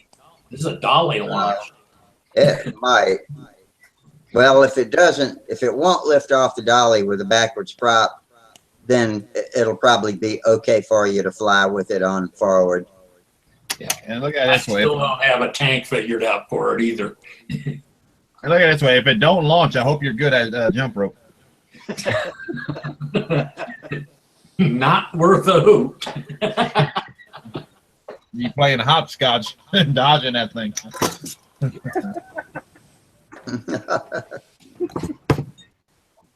Oh man. You getting any stick time lately, Charles? Yeah, I flew today. Flew my Nobler, and I have a modified top flight score. Mm-hmm. But my Nobler, I have a Super Tiger 46 on it, and I suspect there's something wrong with the motor. It just seemed to get run faster and faster toward the end of the fuel tank. It's hard to get the engines in the Noblers to cool sometimes, from what I have heard, and even with my experience, I had to bore more and more holes underneath, and make sure air flows over the bypasses on the side of the engine too. It's a good idea. Yeah. Yeah, I have another Super Tiger 46. I'm just thinking it might be the engine, so I'm going to swap it out before I fly next week. That sounds like a lot of engine for a Nobler. Yeah, it is. It is, but I just kind of detune it, you know. Yeah. I have a real small Venturi on there, and right now I'm flying on 62-foot eyelet-to-eyelet lines. Will it hold enough gas for a pattern? Will it what? Will it hold enough fuel for a full pattern? Oh, I built a 5 1/4 ounce tank. Oh, okay, so it does. I made one out of metal, and it fits in there, and yeah, so I'm putting 5 ounces of fuel in there, and I get the full pattern. Yeah. Yeah. Yeah. It had to be a custom-made tank because the There's compartment Chris's. it's a real small compartment. Yeah. There's Chris's Nobler. He's got a good cooling vent on the backside of it, a good exit for the air. That is, yeah. I put this in here because what it does, it goes right into, and it kind of dead stops right here. You know about the gas tank. Yeah. So I put this Yeah. little angle in here. It's attached to the cowl so that when it comes through, right through here, it'll come out. That's a good idea. I thought it might help a little bit. That's a good idea because you want the air to get out. That's a great idea. Probably gonna move this back a little bit right here till it's flush with this, so it's Yeah. a little smoother. But The other thing you What are you can do looking is at? run a little tab in front of the outlet, and that actually helps create negative pressure inside that cowl. We do it- what? I'm we sorry. do it on full size. I tried it didn't on catch that. model too, it works good. What were you saying about a little tab? On front section of the where the air comes out of your cowling, especially if you have an oval hole or something, you just put like a little dam, a barrier, and In front of it. Yeah. In front of the outlet. exit hole, you put a little tab. Is that what you're talking about? Like it's basically got a little spoiler or a little Yeah. Creates a vacuum. Creates a vacuum, doesn't it? Okay, that's a good idea. You know, Talking Chris, about what I'm doing here. no, he's Is that saying what he's he's saying in referring- front. He's saying put it ahead of the engine to create like a vacuum. No, back at the exit hole, at the beginning of the exit hole. Oh, right in here. That's correct. No, that's the entrance hole. Put your finger at the beginning of the exit hole, right over the head. Yeah, put a tab right there that spoils the air, Oh, right. and then it creates a vacuum over that hole to help pull air out of it even faster. That's a Well- hell of a good idea. That is a good idea. I'm gonna borrow that one. I'm gonna try that out. It doesn't have to be very deep either. I mean, it's only got to be less It's just quarter, Enough to Yeah. kick it around. Yeah. 8 to 10. Hey, Chris, not to be really picky, but I also found that those that little stinger on that muffler, they're too long and they create too much back pressure. I've trimmed mine off. I've always trimmed mine This? off quite a bit. Oh, That deflector, yeah. You know, that deflector Yeah. on the muffler. Yep. Those create more problems at their Yeah, original. you just pour the stingers out or cut them off completely on mine. Yeah, I bought it just in case if I wanted to use it. Yeah. My intention was not to use this muffler at all. I want to go with the, the tongue muffler. That's how I kind of set it up for. But we'll see. I just, like I said, I just bought it just in case if I needed it. Yeah. But like I said, if you're telling me it probably creates too much back pressure, right? Yes, that's been my experience. Every one I have, I've trimmed off quite a bit. I still have the angle. I just cut off after the angle. I even cut it at an angle to help deflect the exhaust.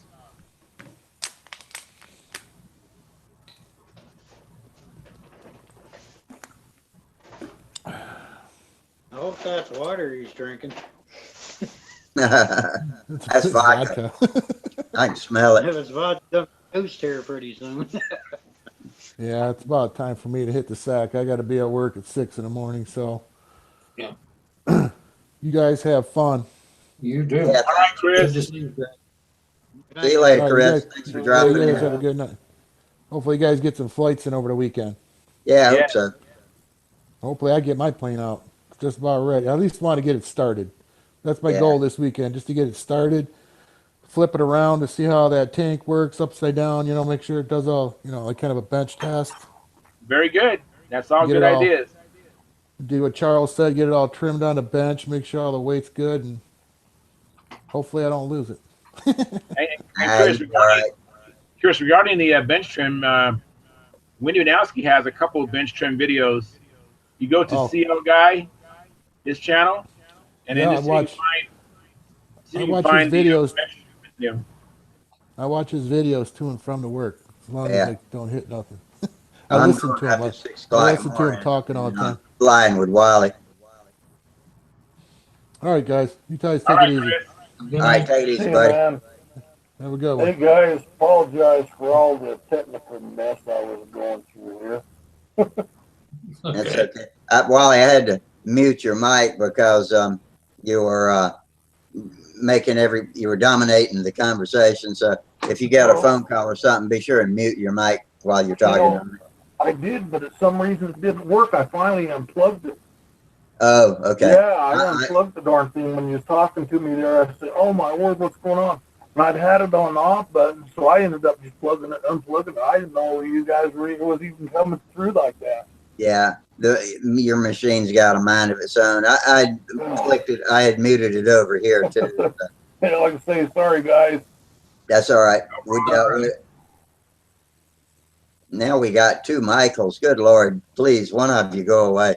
How did that happen? They look like the twins from The Shining. One thing about there can only be one of me. Actually, I think what happened is for a minute the whole thing crashed, and I've got back on it, put me on twice. I'll see if I can get rid of one. I can eject one of you. Well, at least I'm not the only one that's having issues tonight. Don't do anything, Mike. I'm going to eject one of you. Yeah. He's going to eject you. There you go. Okay. There you go. I got rid of you. I got rid of your split personality. I hope I got rid of the bad one. Oh, that's awesome. That's good. The bad Mike and the good Mike. Now we got two Charleses. There's about six of going them. on with this? Charles, buddy. About six of them. One less than her. Flip a coin. Which I don't one's know the what good happened. Charles? Oh, that's cool. Now Charles is double.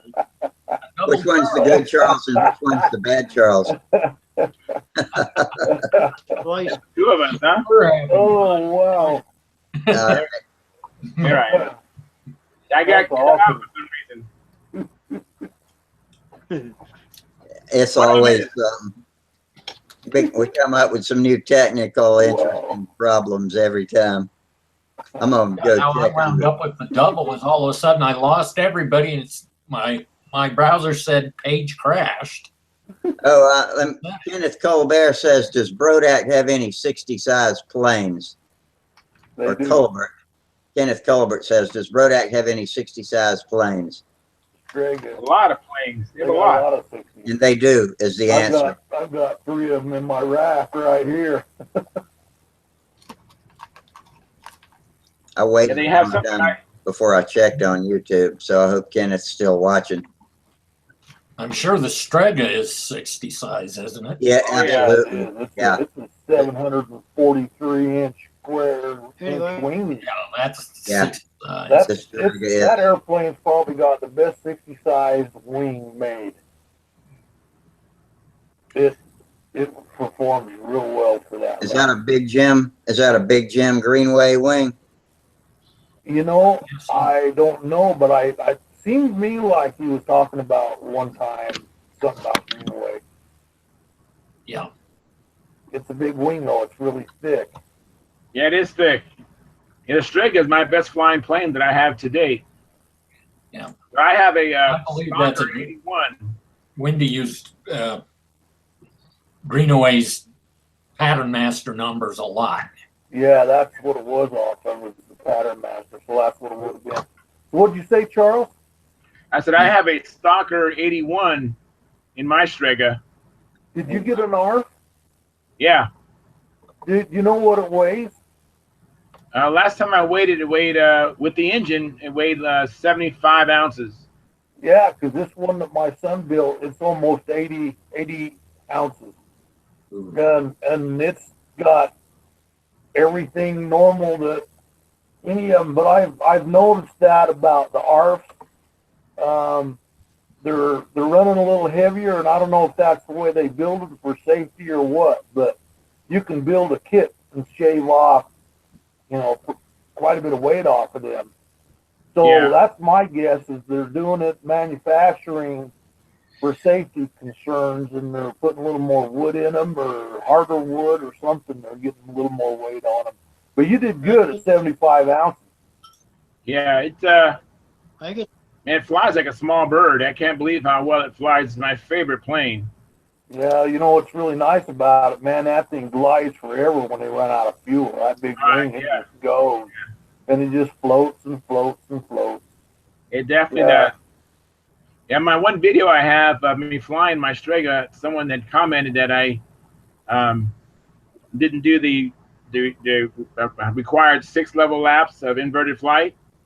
And I told him that I don't really need to do that. It does such a good inverted flight. It's almost a waste of time for me to practice 6 level flights. So I during that video, I only did like 3 or so inverted flights.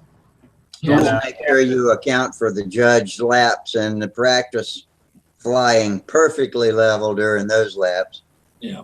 Right, exactly. Yeah, they do fly good. I've got several here. I've got another one that's a tutor, or not a tutor, but oh man, I can't even believe it. Score? Yeah, it's top a score. Score? And I have a Fox 60 Eagle in that, really nice. And I've got a Sig Magnum that I built. And I've got a Fox 60 in that. That's got my prettiest paint job on that. Wow. I get to where I can get my camera in the other room in here. I'll show it to you. It's really a pretty paint job on that one. And I've got that kit downstairs still in the box too. I bought that one and I liked it so well. I ended up getting another one off eBay. Is there anybody that still makes that model and distributes it? Not that I know of. You can buy the wing. You can buy a wing shell and build it, but I don't know anybody that's kitted that airplane for years. I think Tom Morris or either Tom Dixon make a wing for a Magnum. Yeah. That's in fact, I think you can get the ribs or the core, foam core. Another one I've got a Sig. In fact, it's in my rack right here. The second one down is a Sig. They're 40 size, 35-40 Mustang, and I've got another one of those in the box downstairs to build too. That one there looks like I can build that one. It should be about 45 ounces when I get done. That'll actually have a Fox 40 on that, but it'll be the small case, not like we were talking the other night. This one will be a small case 40. and should handle that airplane pretty well. That's got a foam core wing too. Yeah, Yeah, some of the later I've never seen a Fox there were 60 a lot of them that were foam core. You haven't seen a Fox 60? I've never seen one run. I've seen them the ads. Yeah, I've seen a Fox 60 run. You know, it seems like the old 60s and the 59s ran really well. I've got a Fox 74 now that I actually plan on putting on. I have a new Strega kit coming right now. It should be here Monday or Tuesday. And believe it or not, that one there is what I have planned to put on my new Strega. But I'm gonna do quite a bit of changing on my Strega. I really wanted it for the wing. So I'm going to change it, put a turtle deck on it, and I'll put this air scoop on it. And I got 1 or 2 different paint jobs I'm going to do on it. I haven't decided for sure what it'll be, but I decided that airplane I'd go with a bigger engine.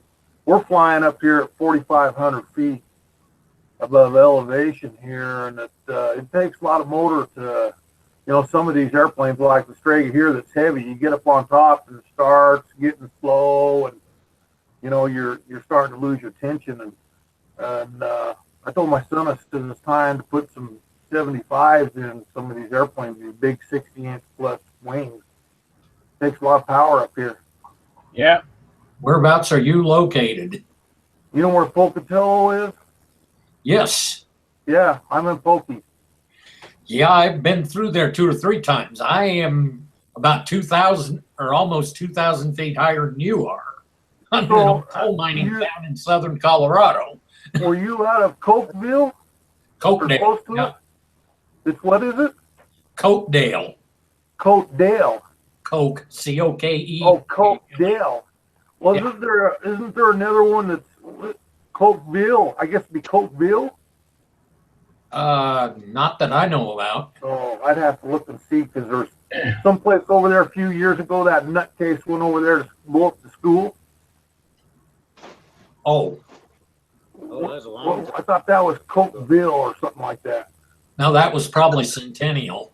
Oh, Up in Denver, the one that went into the Batman movie. No. This was even way before that. But there was. yeah, this was just a little dinky town out of the middle of nowhere. Yeah. So anyway, There may be. Cokedale is pretty much the middle of nowhere. I'm about 10 or 7 miles west of Trinidad on Colorado Highway 12. Well, I think that must be in the town then, because I think that Trinidad sounds familiar. Huh. Unless it was east. There's a bunch of little towns east. I don't know. Cokedale look big. We're a town of about 100 people. I just left Kenneth a message over on YouTube about the 60-size Brodak planes. And for all y'all's information, if you're trying to find something and don't see it in the online catalog, call them. And they don't list everything online. And so when you call them to see if anything's in stock, tell them to send you a catalog, because that catalog's pretty comprehensive too. Yeah. And it'll give you a lot more details about, especially if you're looking for fuel tanks and hardware and stuff like that. It's better to have a catalog. Yeah, they have a lot of fuel tanks, man. I ordered a tank a while back, and I ended up getting the wrong one because I ordered it wrong. And so this order that's coming next week is supposed to have my new tank in it. I got a new Unifloor 4-ounce coming. Yeah, I just did it wrong. I decided to keep the tank. I'll probably use it somewhere. Yeah. Most of the tanks they sell you are really good, especially compared to the old Perfect tanks, but you still definitely, before you put it on the plane, plug all of the holes except for one and put a syringe on the other and dunk it underwater and pump it up like you're trying to pop it and clamp it off and see how long it'll hold pressure and make sure there's no bubbles coming out anywhere. Good idea. That's a good idea. They will not run right if it's got the slightest air leak. Yeah, I in my big planes, I've been making my own clunk tanks. They're the metal ones. I don't know if you watched the Al Raby videos, but he made one for his Bearcat, and I've been making some big ones just like those for my big planes. They seem to be working pretty good. They're a Is little that video heavier than a posted on- Brodak tank. Hmm? Is that video posted on Stunt Hanger? You know what? I don't know. I seen it just on YouTube. Is his channel just called Al Raby? Yeah, that's where I got it. Was just Al Raby. You can get that on Al Raby. You can get it on that CL. What is it? CL CL Stunt guy? or whatever. CL Stunt, CL yeah, guy. CL guy. And, Some of Al's stuff too. Yeah, okay, I'll take a look.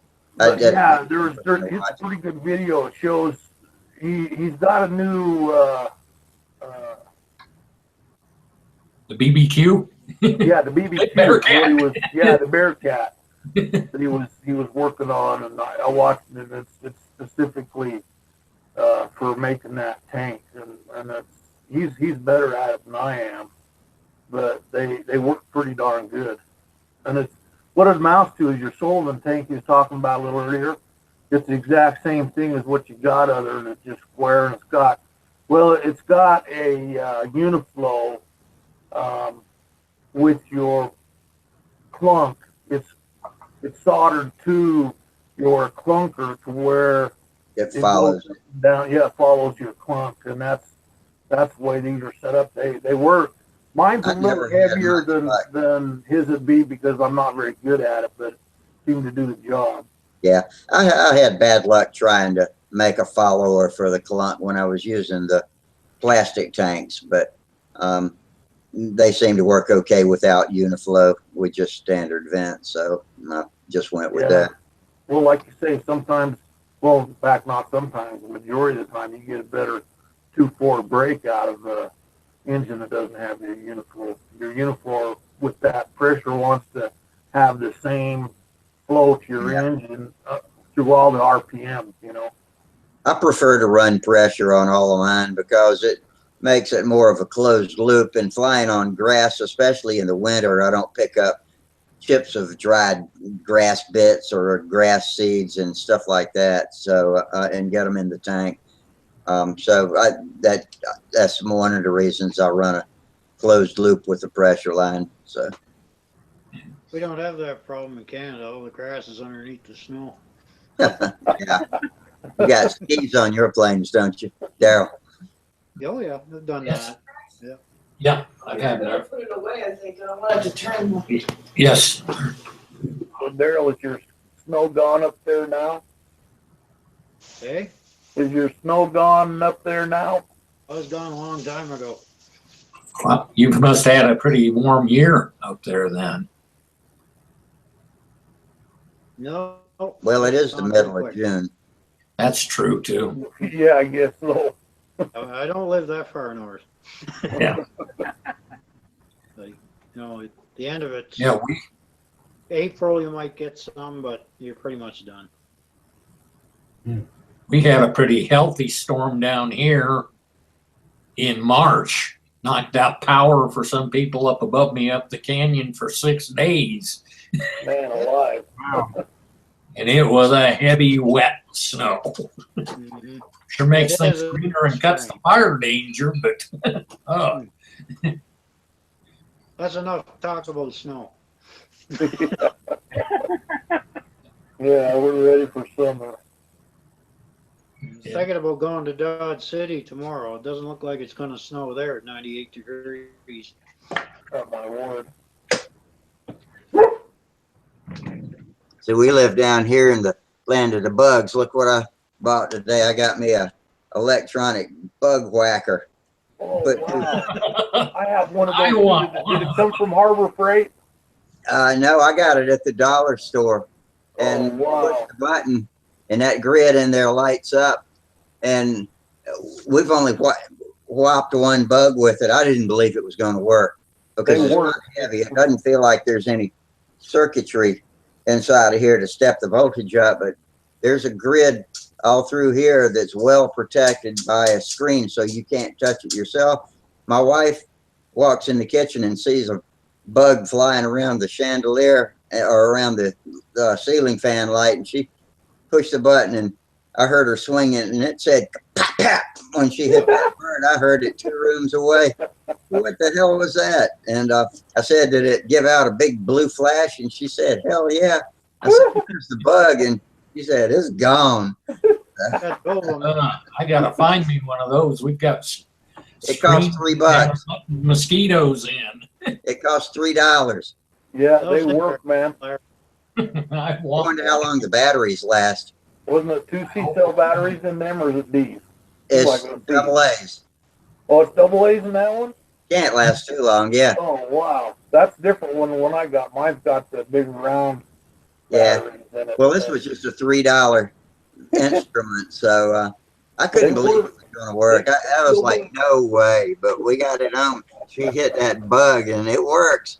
I'd have to That would have been pretty cool to have a picture of. Yeah, it would too. See that bug goes. I got it now. I'm going to be walking around hunting bugs. I'm going to go out in the backyard and creep around and hunt bugs. Put a light out there in the back, just go crazy. Yeah, that might be against the law. Baiting. Yeah, PETA after you next. I might go buy one myself. They are. They're good. Those things are a laugh. First time I used one of those was in the Philippines. What a hoot. Wow. Till you get a really big bug, and then the light show really happens. Yeah. Now this one's got a grid on the front of it that looks like it's a diamond shape and 3/8 inches wide by a 1/2 inch wide. So you'd have to have a bug at least. Oh, God damn. Did y'all see that? I heard it. I didn't see it, I heard it. That was my little, I heard something. that was my little finger doing that. Jesus Christ. Okay, I'm going to put that down. Put that down before you. I didn't even realize I was pushing the button. You're gonna hurt yourself, man. Doing that, you get yourself a heart attack.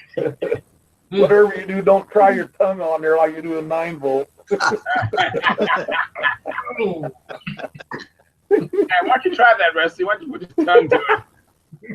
It's all right now. I think that put an end to my thoughts of being Tim the Tool Man Taylor and souping it up. Gotta have a cigarette now. Hit it with that bug catcher there, or what? Oh, man. Good. That's funny. Oh, this has been the most hilarious night. This has been the most hilarious night on this hangout that's been so far. So far, so good. I'm having a good time. Oh, it's on YouTube forever. Yeah, it is.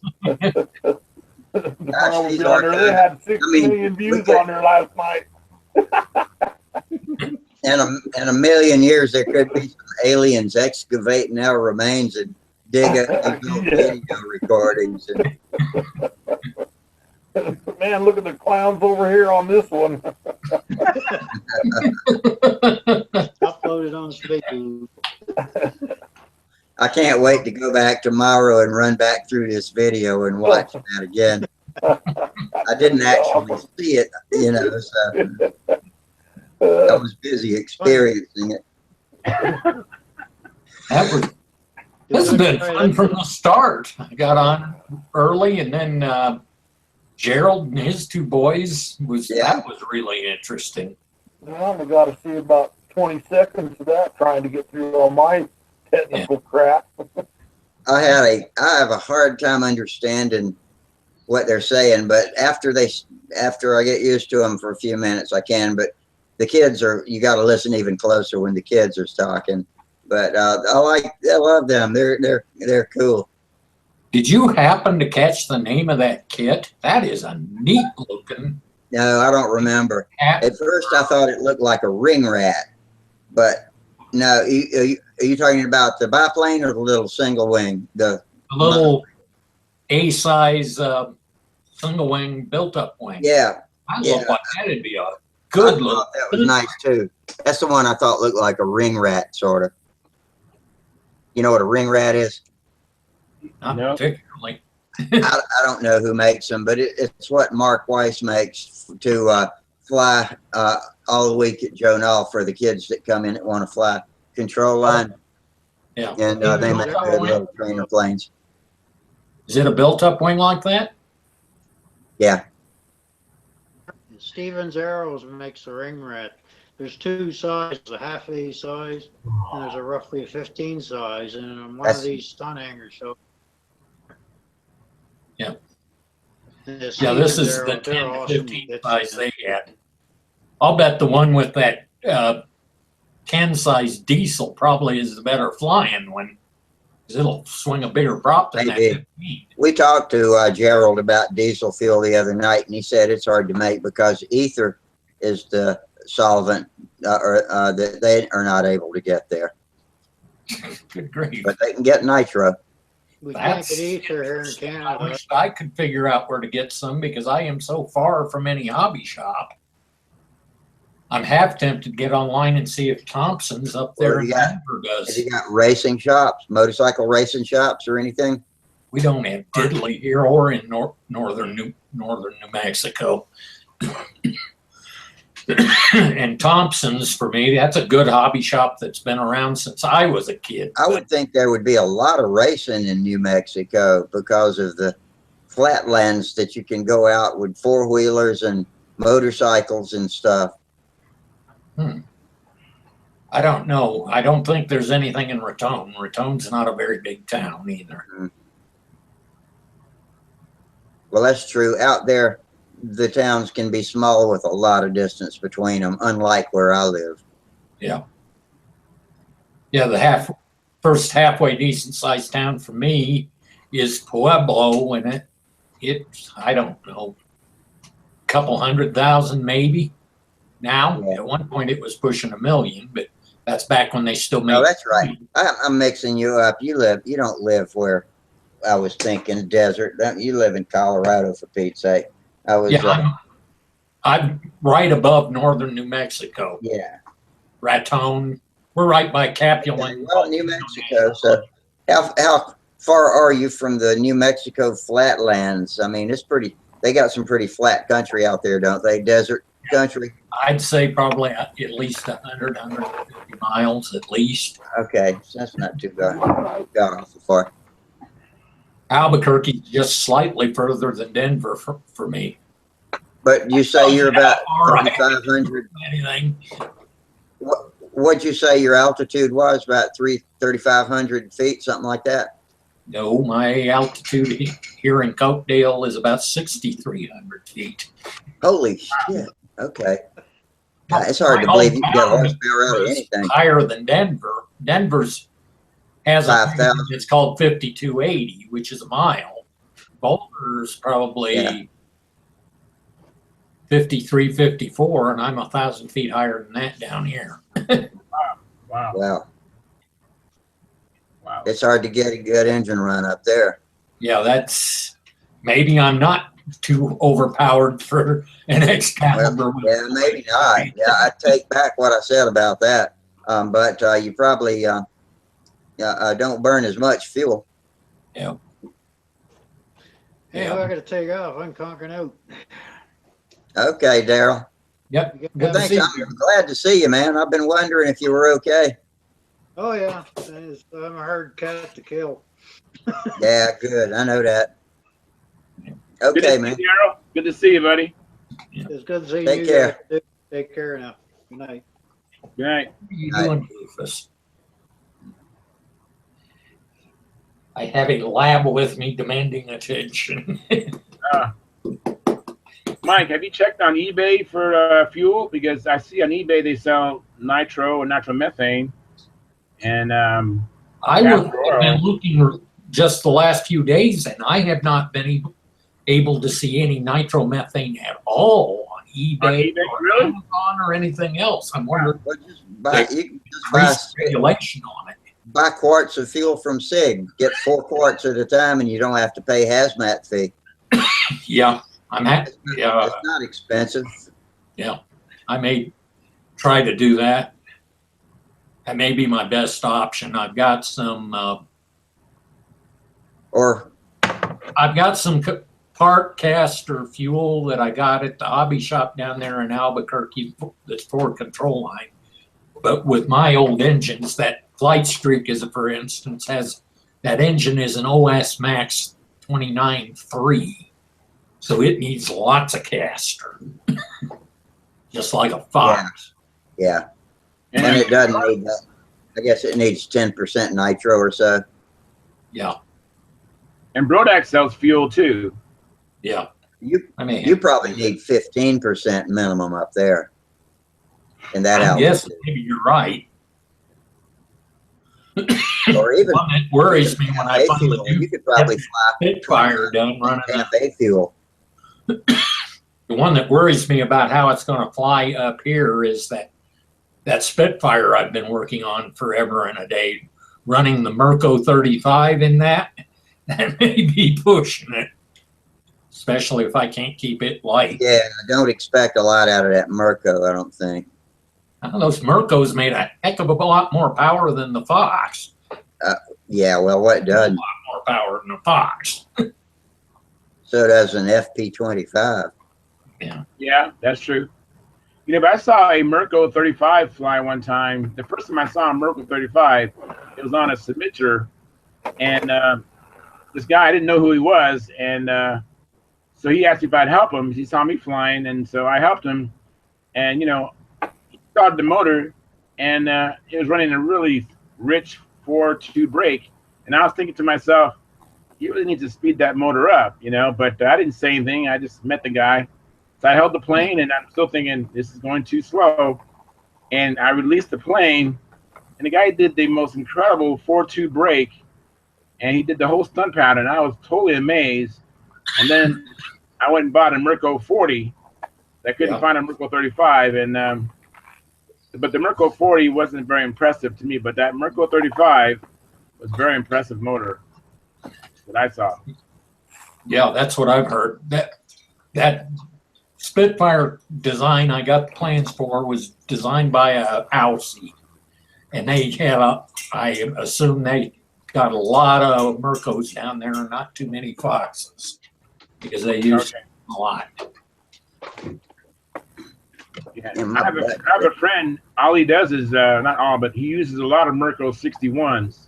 He has one in a Magnum, as a matter of fact. Oh, wow. It's a Mirco 61. And he was trying to tell me some. He has a 49 and a 61.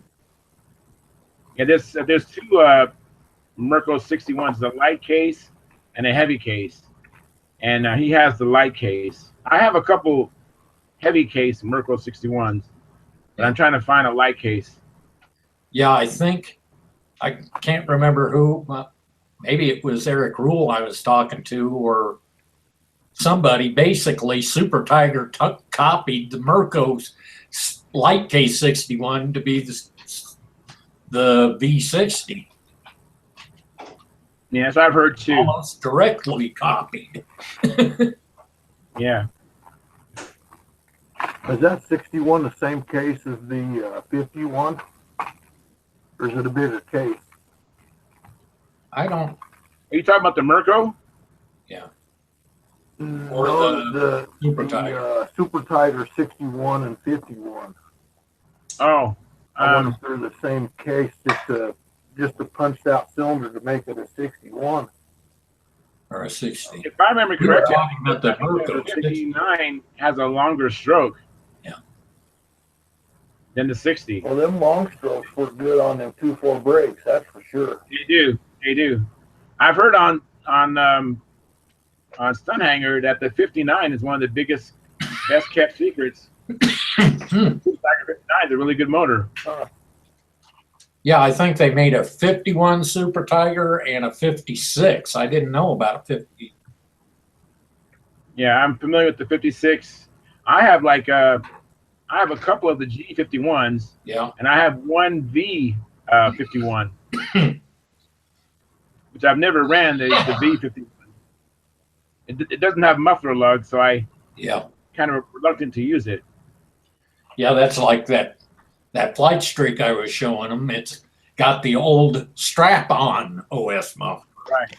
Oh, Right. that a heavy muffler. The other thing I seem to remember hearing from somebody, the Merco I have had mounting lugs, but when they first started using the Mercos and had the rules on mufflers, they used OS mufflers on them. Okay. I've got a tongue muffler that'll work.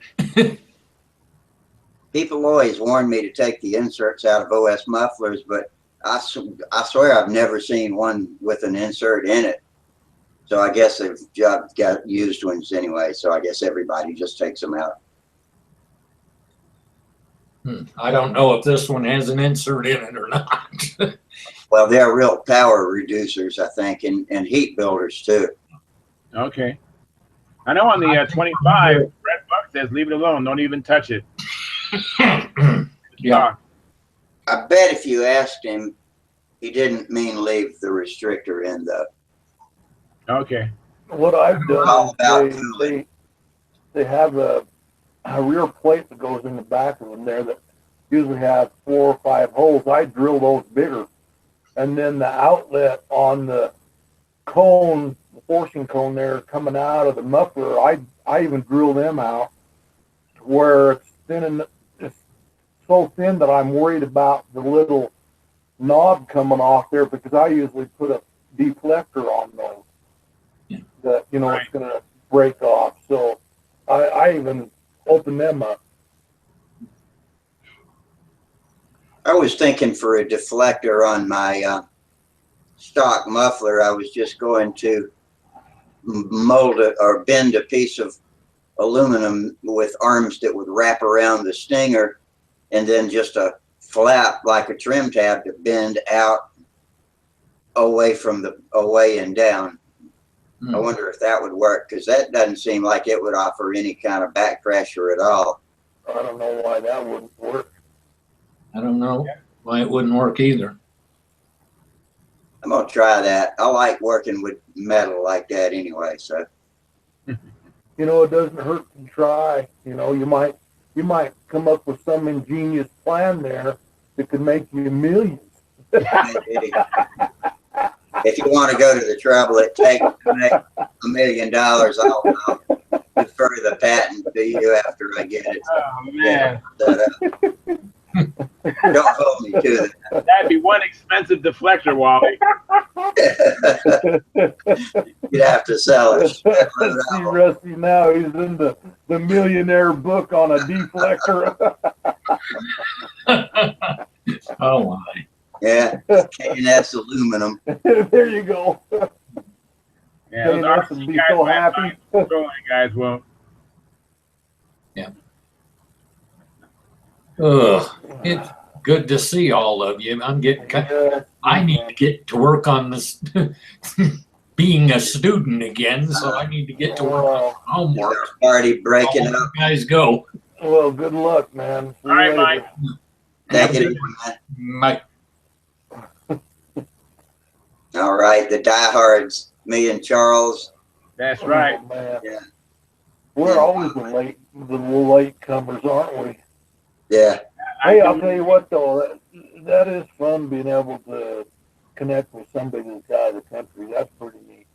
Yeah. I agree. And I love talking about control line stunt. You know, I just do. I can't get enough of it. Some of you guys, a lot of you guys have nobody nearby to talk to, and no friends that do it too. So that's good. Yeah, and that's the thing is, here I am in a town of, well, 2 towns, total population 75,000, and there's me and my 2 boys is it for control line. That's it.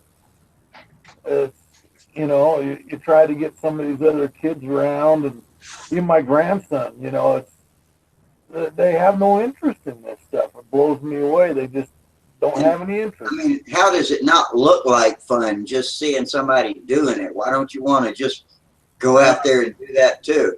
Well, my grandson said, he says, "That's stupid, Dad." I'm sitting there, you kidding me? That's what he told him. Dad, that's stupid. Go around in circles out there. Well, there's a lot more to it than going around in circles. You know, you do 2 laps and you do a stunt. You do 2 laps, you do a stunt. I guarantee you, nobody that's stupid can do what we do. That's for sure. That's right. I can't even do what I do without piling something up once in a while. You know? Yeah. Yeah, control line is hard. I mean, we make it look easy when we're flying, but it's nothing but hard. And I remember when I was a beginner, I used to be embarrassed to say I'm a beginner because it sounds like you don't know what you're doing. But even flying a beginner pattern, I mean, you need to know what you're doing to do that. Yeah. You know, and I tell these people, you know, you come across here and you do 3 loops.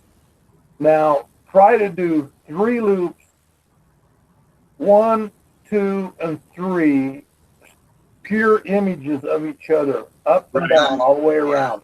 Try that. And try doing a wing over, coming over, going around a half lap, and coming back over in the same spot. Try to do that. Exactly. That's probably the hardest maneuver that I got. You got to be like you're on rails doing that. Yeah.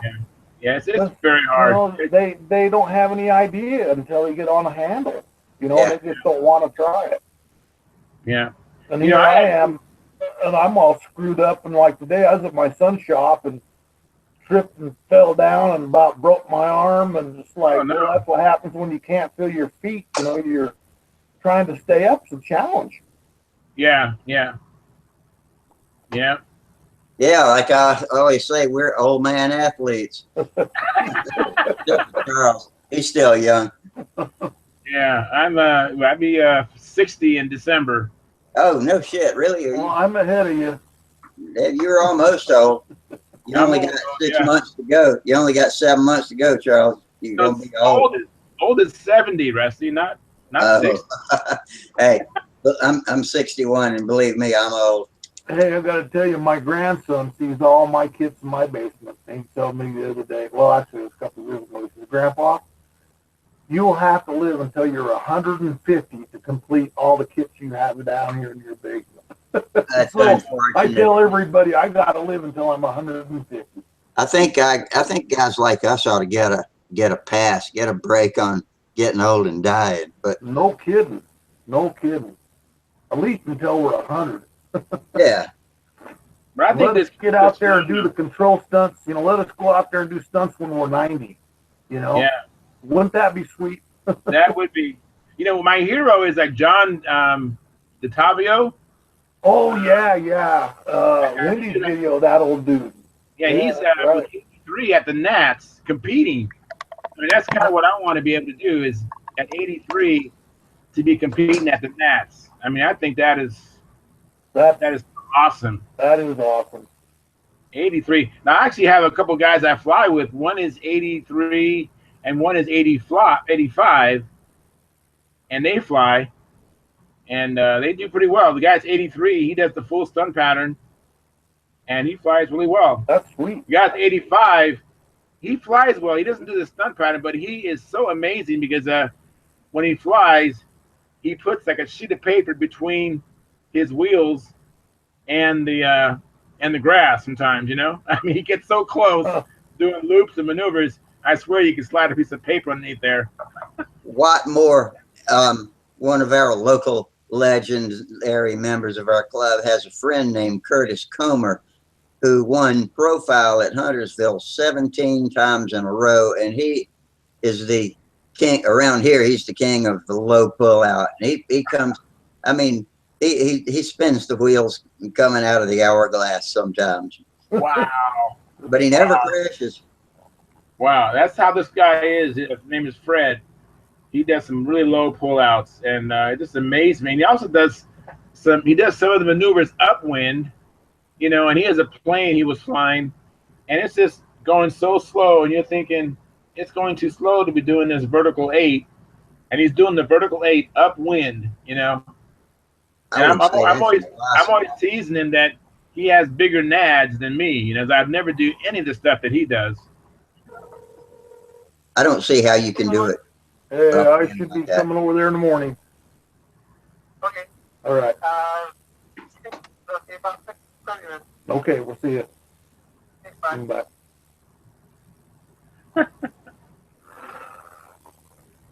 Yeah.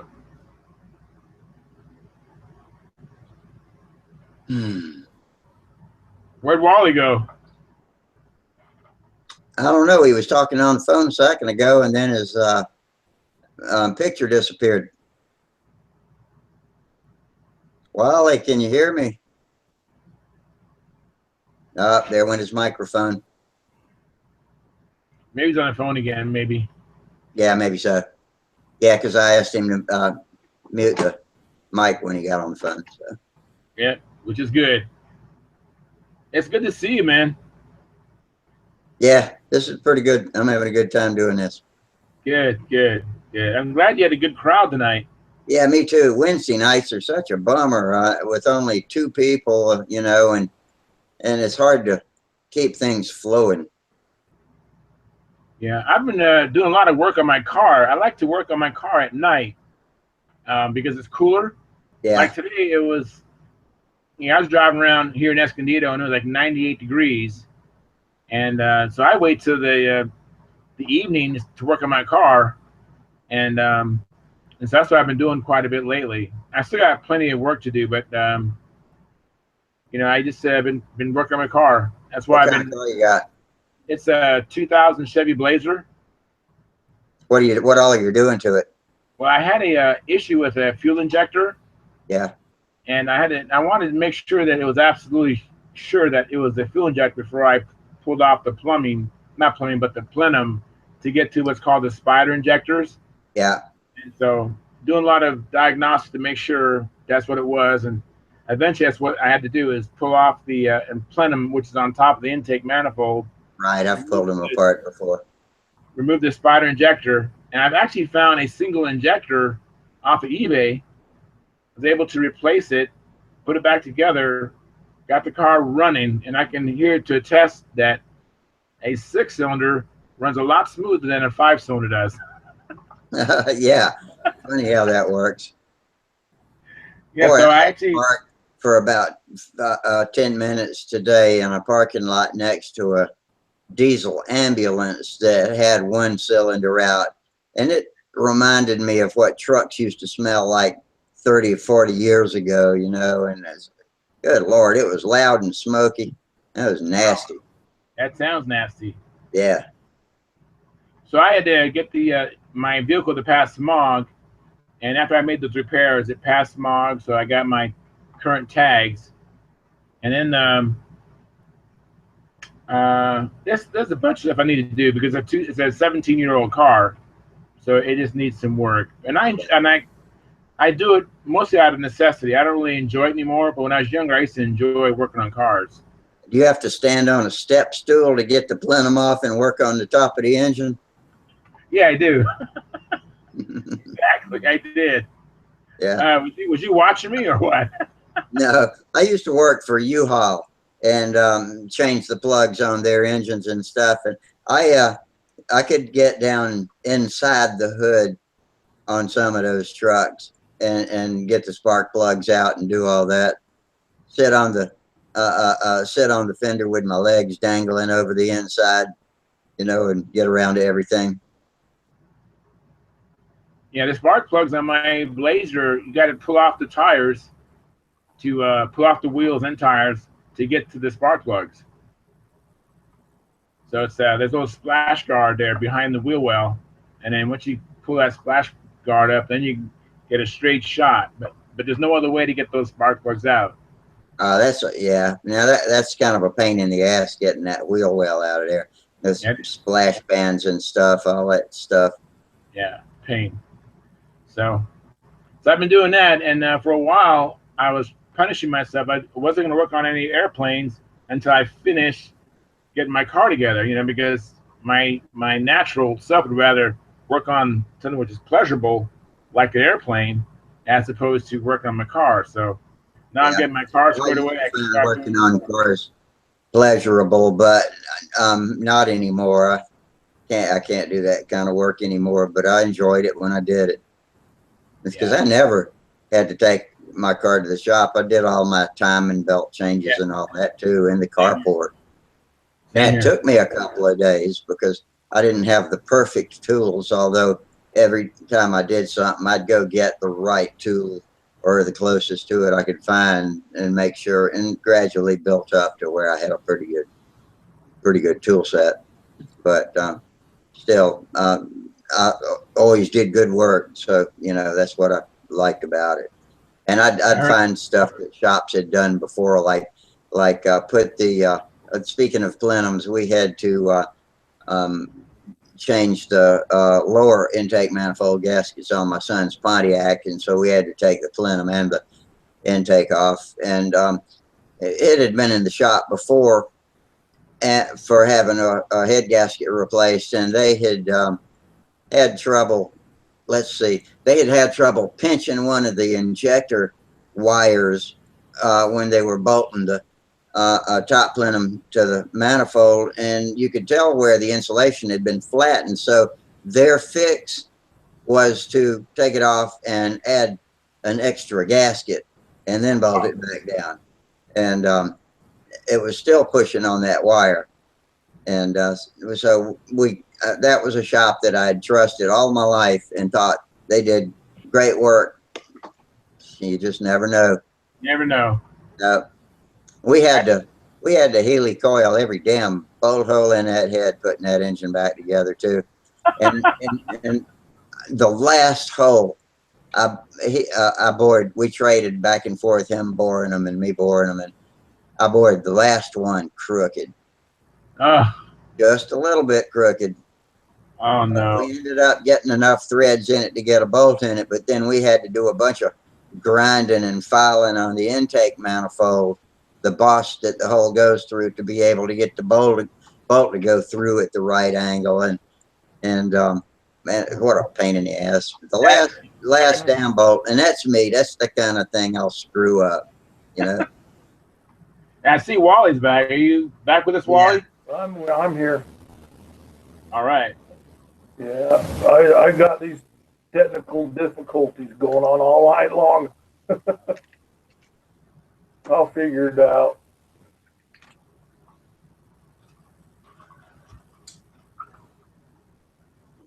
So Wally, here's that Stalker 81. Oh, that's sweet. That's in my Strega. Wow. At the one with the busted crankshaft? Yeah, I got the new crankcase and a new, actually, yeah, this is the old one. And here's my new crankcase. With Beautiful. New crankshaft, new bearings. So who's supplying the Stalkers right now?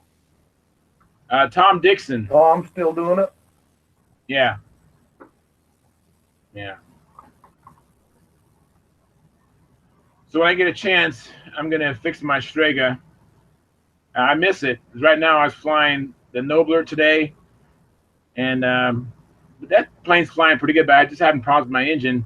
And then my other plane is it's a modified Top Flight Score, which looks like a Cobra. Yeah. It's called the Sorta Cobra. Sorta Cobra? Sorta Cobra, yeah. But it's a Top Flight Score. Well, what I understand, that wing came off of the Trivial Pursuit. Is that right? That's what I've heard, yes. As a matter of fact, this is my second Top Flight Score. That's my second one, too. My first Top Flight Score, I actually cut out the wing, you know, because I don't want to fly that plane anymore. It had a fractured upright on the flap horn. It broke from fatigue. And instead of fixing it, I just said, let me just save this wing. I've heard it's a Trivial Pursuit wing. And so I cannibalized the plane for the wing. So I hope to go and strip it down and then maybe build a Trivial Pursuit or something else with the wing. Well, that's surprising because that's a pretty hefty control horn that they have in those. You know, I don't think these ARFs are designed for all the flights. I mean, my Top Flight Score must have had, I wouldn't be surprised if I didn't have 250 flights on it. Well, I think they figure out that people are going to crash them before they get a lot of time on them. Yeah, and it was a stock, and that's what I did. It was a stock flap horn too. It wasn't like Tom Moore's. Yeah. Well, didn't they have the regular control rod plus another short one that they soldered in above that? Didn't they have another piece on top of that? Yeah. And I was sitting there thinking, well, that's awful beefy right there. That ought to last. So, I'm thinking of the Nobler ARF. The Nobler ARF was like Oh, that. the Right? Nobler, yeah. Yeah. I don't remember how the, you know what, when I mean, it's in my closet. I could look at it, but I don't remember. But it just fatigued. Actually, the upright on the flap, it actually fatigued and fractured off. I was flying the plane, and I had just changed the lines from one set of control lines to another set, and I thought, man, this plane sure feels awful stretchy. I thought I might have been mistakenly put on 015s instead of the 018s. Yeah. Then when I got down, I saw that, oh, no, I don't even have flaps. All I had was just the elevator. So the push rod coming from the bell crank, and it was still connected. The upright was hanging, suspended in the air, and the back part of the push rod went back to the elevator. So all I had was the elevator. I had no flaps. That's exactly what happened to my Tudor. It had a plastic horn on the flap connected to a metal fork, coupler, but it was a plastic and it broke off, and it was connected to the elevator just like that. It was floppy, but it would still work the elevator. Yes. So I got it down, and I just, I never was too happy with the score. I mean, I've done well with it, but it was a 76-ounce plane. I had a Super Tiger 51 on it. Yeah, not enough engine. No, actually it was. That's plenty of engine. Was it? A heavy plane. I had a Randy Smith G51, and that motor is that motor was powerful. It was a high rev motor. Unlike the Super Tiger 60s, which you might be turning. I'm not sure what RPM you turn on the 60, but the 51 was turning close to 10 grand. High RPMs, and it was very powerful. But I just kind of fell out of love with the plane. I just got tired of it. I wanted something lighter, and I found that my Strega is just an ounce lighter, but the Strega is bigger, thicker wing, like you mentioned. Yeah. And it just outflies the score, so I just went ahead and cut out that wing. Yeah, when my son started flying his Strega, he didn't care for it, and I said, well, you can't expect to fly an airplane and like it in 2 or 3 flights. You wait until we get it trimmed in. And after we got it trimmed in, it was like night and day. He loved that thing. He said, man, this thing is awesome. And we're flying it with an OS 60, but my first Gore had a 51 in it, and then the one I've got now has this Fox 60. And that's the same way. The difference in the power is like, that thing is like, wow, it does real good now. Wow. But yeah, we're talking air temperatures and altitudes and all this, and how everything affects everybody and everybody's style of flying, and it's interesting to hear everybody's inputs on what they're doing. Like yours, you've flown a lot of the same airplanes I've flown. It's pretty fun to touch basis on what's working for you. Yeah. But that's the offer, man. I'd love to have one of them one day. Yeah. Yeah, they're it's a strange motor. It runs when I release my Stalker, I think I'm turning about, you won't believe this, Wally, 6,800 and change RPM. Wow, that's a powerhouse.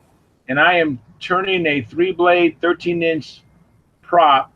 I think it was originally pitched at 6-inch pitch, but I repitched the last inch to almost 9.5-inch pitch. That's a lot of pitch. And I'm running 6,800 RPMs, but my lap times are like 5.2, 5.3 seconds.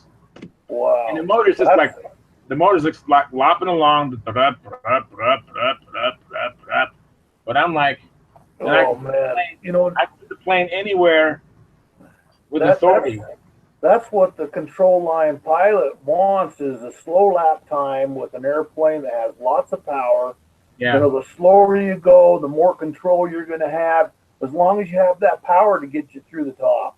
Right. You know, Yeah. that's awesome, And man. through the wind gusts too. Yeah. Yeah. It is freaky. It is absolutely freaky because it looks like it's going super slow, and but it's not. I only have one video. I have a channel, Wally. It's Charles Carter. But if you go Charles Carter flying, I'll you have to can do see a that. video. There's a video of me flying the Strega. It's not a great video, but I only have like 9 videos. I don't have as many videos as Sparky or even Rusty has. But you can see it, and that motor is just lopping along, but it'll go anywhere. Cool. Yeah, it's I love it. I can't wait to get it back together and get it in the air again. I miss it. Terry Forbes is over on YouTube watching us and typing in the chat box. I think he's been talking back and forth a little with Ken Colbert. I want to call him Colbert, but like Stephen. But so, hey, Terry.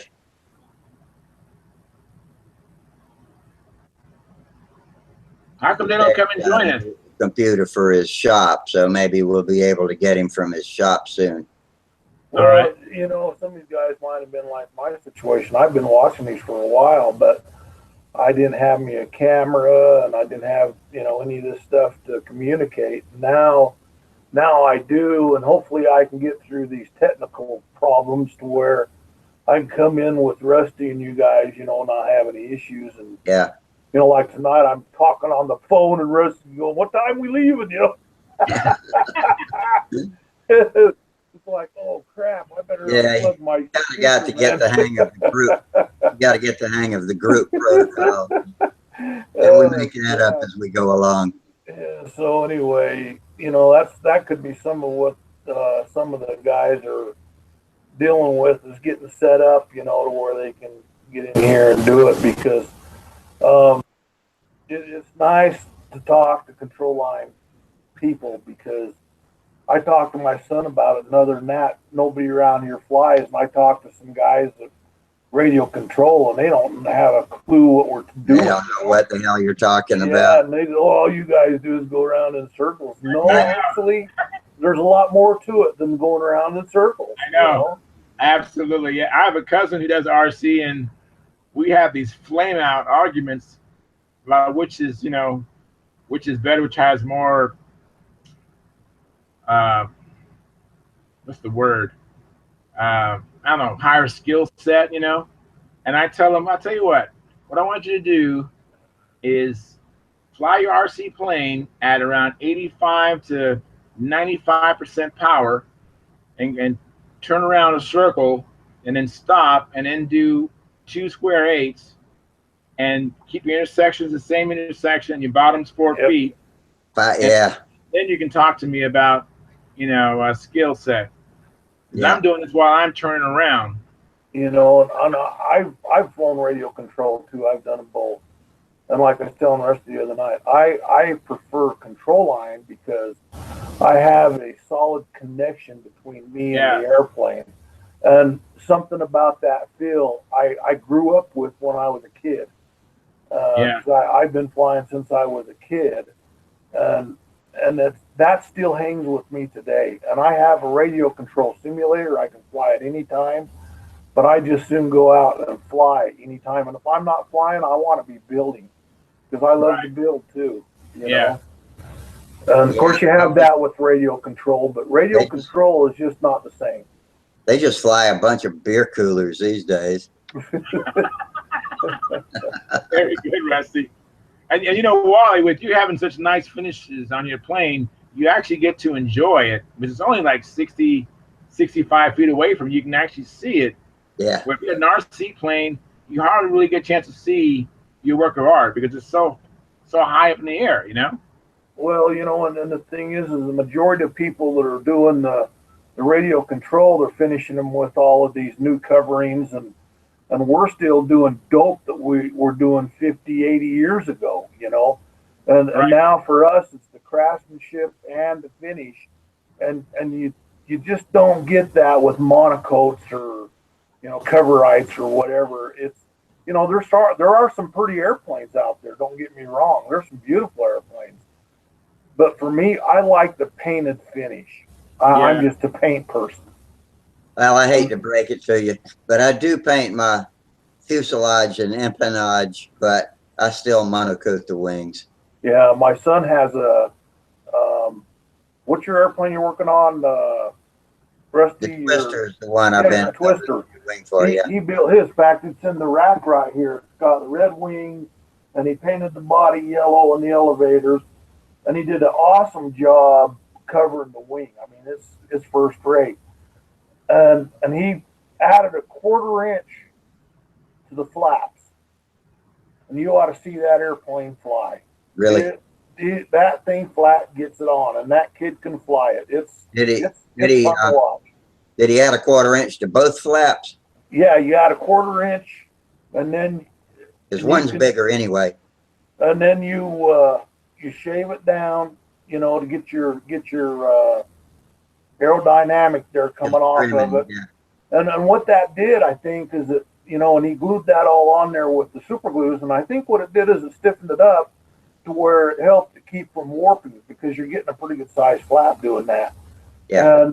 But anyway, I'll tell you what, he can fly that airplane. He does dang good with that thing. It's fun to watch. And it's so fun that I ended up getting me another kit off of eBay that's downstairs. It's still in the plastic that I want to build one day, but I'm going to build mine a little different. I'm going to have some wingtips on it. Probably a little different rudder. I've been doing Al Raby rudders on all my airplanes. Yeah. From 40 up. Mine doesn't look anything like a traditional Twister. It's got a long razorback type of turtle deck, and then a low profile canopy, and a 2-inch wide, 1 3/4 inch wide nose, because it's got triplers on both sides, so the tank and the engine look recessed. And so it's got, and the rudder is it's not the typical Twister rudder either. So I won't do. Well, he changed his rudder too. It doesn't have that straight up knob on the top of it there. You know, right.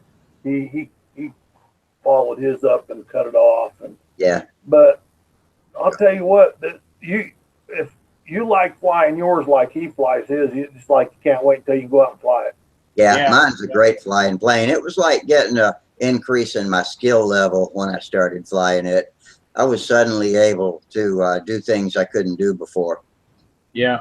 You know, I built a franchise Twister, and I really enjoyed that. That was a really good flying plane. Are you familiar with that, Wally? I'm not. Yeah, it's called a franchise Twister because of Ted Fancher. I'm not familiar with it. Yeah, the tail's 2 inches longer. Tail's 2 inches longer, and it's also got half ribs in between each of the existing ribs. So they half ribbed it to the main spars there? Yep. Between the main spars and the lead edge. Mm-hmm. And then the nose is stiffened up a whole lot. And there are variations on it because he's been refining it over the years, and other people have worked at it too. And the one I have got is a Walter Rumlin laser cut kit, and there's somebody else's name on it too on the blueprints, but I can't not for the life of me remember the other name. But it's Al Rabe and somebody else, can't remember. Yeah, I'm not familiar with those, but you know, anything with that Twister design, I'm sure would be great flying airplanes, because boy, this one flies. Yeah, it's still got the stumps at the wing ends, and a lot of people think that that's turbulence that could be dealt with and make a little bit better flight. But I love the way it flies, so I'm not messing with it. Well, the only thing that the wingtips is going to do for you is it'll get you a few more inches of square wing area. That's all it does. Spill off cleaner too. Yeah. I mean, it's not going to really change the performance that much, I wouldn't think. But boy, the way this wing handles it, man, I I wanted to do something a little different from what my son has. So I told him, I said, well, I'm going to put some wingtips, something like my chipmunk, something like that on there, you know. I like Flight Streak wingtips. Yeah, those are nice wingtips. When I did that, when I bashed my Skyray into a Flight Streak and I put those wingtips on it, I had to make the inboard one a sandwich with a really wide gap of plywood and do a lot of work on the inside, shaping the path where the lead outs could potentially be, depending on where I adjusted them. So that was a little bit of a pain in the ass because the adjuster was way inside at the first rib, and then I have had that, you know, eagle flare out at the end like the Flight Streak does, and so I had to deal with that with my adjustable lead outs. Did you put regular wheels on yours?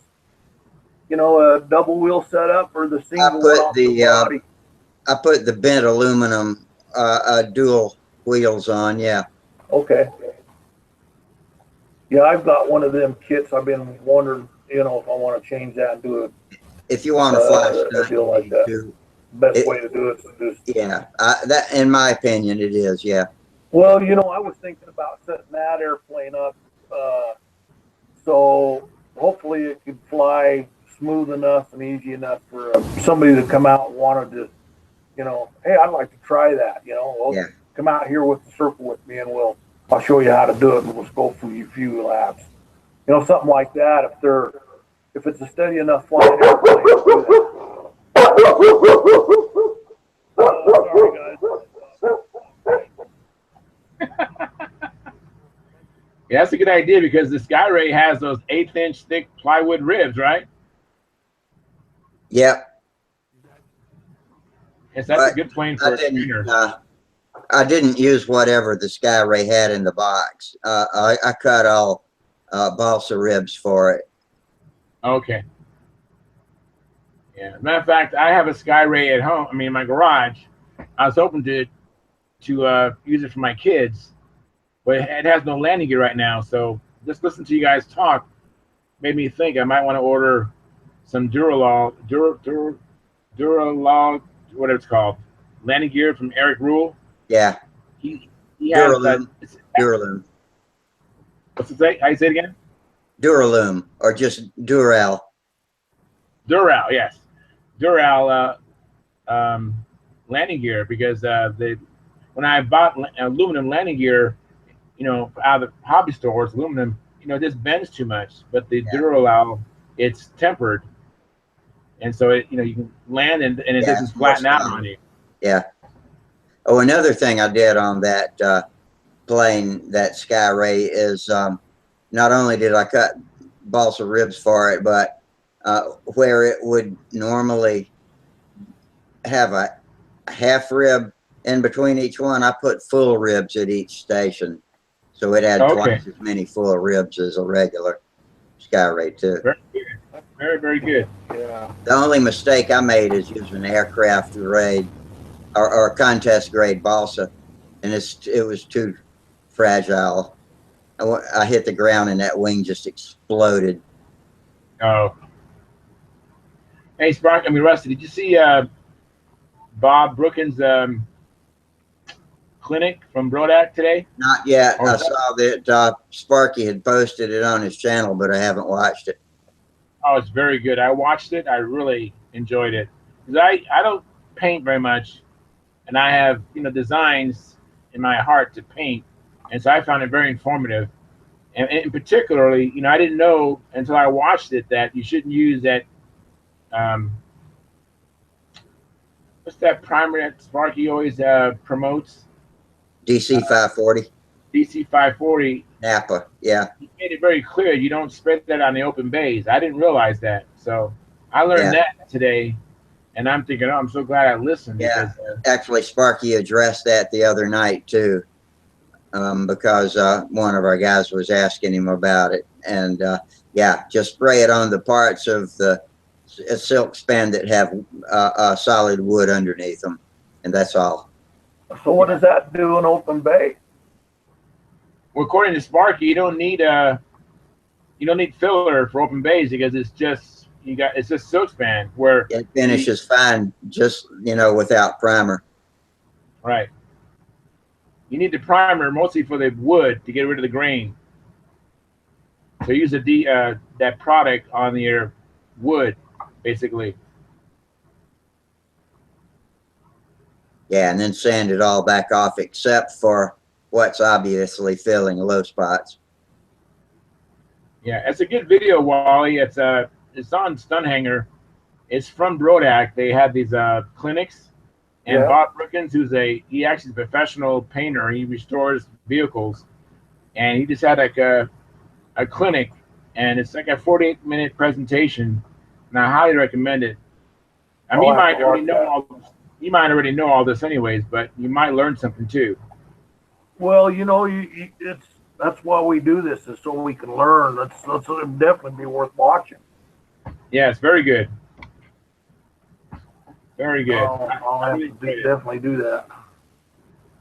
Yeah, I was pretty happy to watch that. I've been flying mostly ARF, so I haven't really done a whole lot of building lately. I mean, the last plane I actually built was that Fancherized Twister, but I've been flying, the Scores, the Nobler ARFs, the Stregas, I have a Vector. I've been flying ARFs, and ARFs have profited me immensely because I've been able to get a lot of flight time without having to spend, months and months and months, maybe even years building a plane, Yeah, and you don't feel so bad if you put one in the ground when it's an ARF, Right. So, did you like the Vector? I thought about buying one of them, and then I didn't. Then I thought, well, maybe I'll buy it in the kit, and then I didn't. I still toying with the idea. One thing I can tell you is that when they have the ARF off, the contests out here in California, the #1 ARF for the ARF off is a Vector. Wow. So that's, we're talking about Brett Buck, Dave Fitzgerald, all these experts, they gravitate toward the Vector ARF for the ARF contest. Wow. Well, in other words, that's a good machine or a good airplane. Yeah. Yeah. I don't remember how well my Vector flew. Actually, I was flying that Vector at a contest 3-4 years ago, and unfortunately, I haven't opened it up, but I suspect that the push rod and the push rod coming from the elevator, it was like a carbon fiber shaft with a like an 1/8 inch wire going into the push rod. I think it's separated. I might not have sanded the inside of the push rod well enough when I JB welded it together. So the plane's still in one piece, but I just need to open it up and see what happened. Yeah. Yeah, do an investigation, and then, a few hours of repair, and you're back in the air with another plane. I know. It's one of many projects. Yeah, well, that's one thing about it. We live busy lives, and, and I'm retired, and I even live a busy life. It's crazy. Yeah, it is. And I have a friend who actually, he wants me to trim his Vector kit. He doesn't have time to trim it, and so I have a Vector kit in my garage with a Brodak 40, and it's all ready to fly. And I need to trim that out for him because I have the time, and I fly more often than most of my friends. So, it's just trying to find time for all these things I got going on. Yeah, I hear you. And I got to put this motor. Together. Oh, I love working on motors.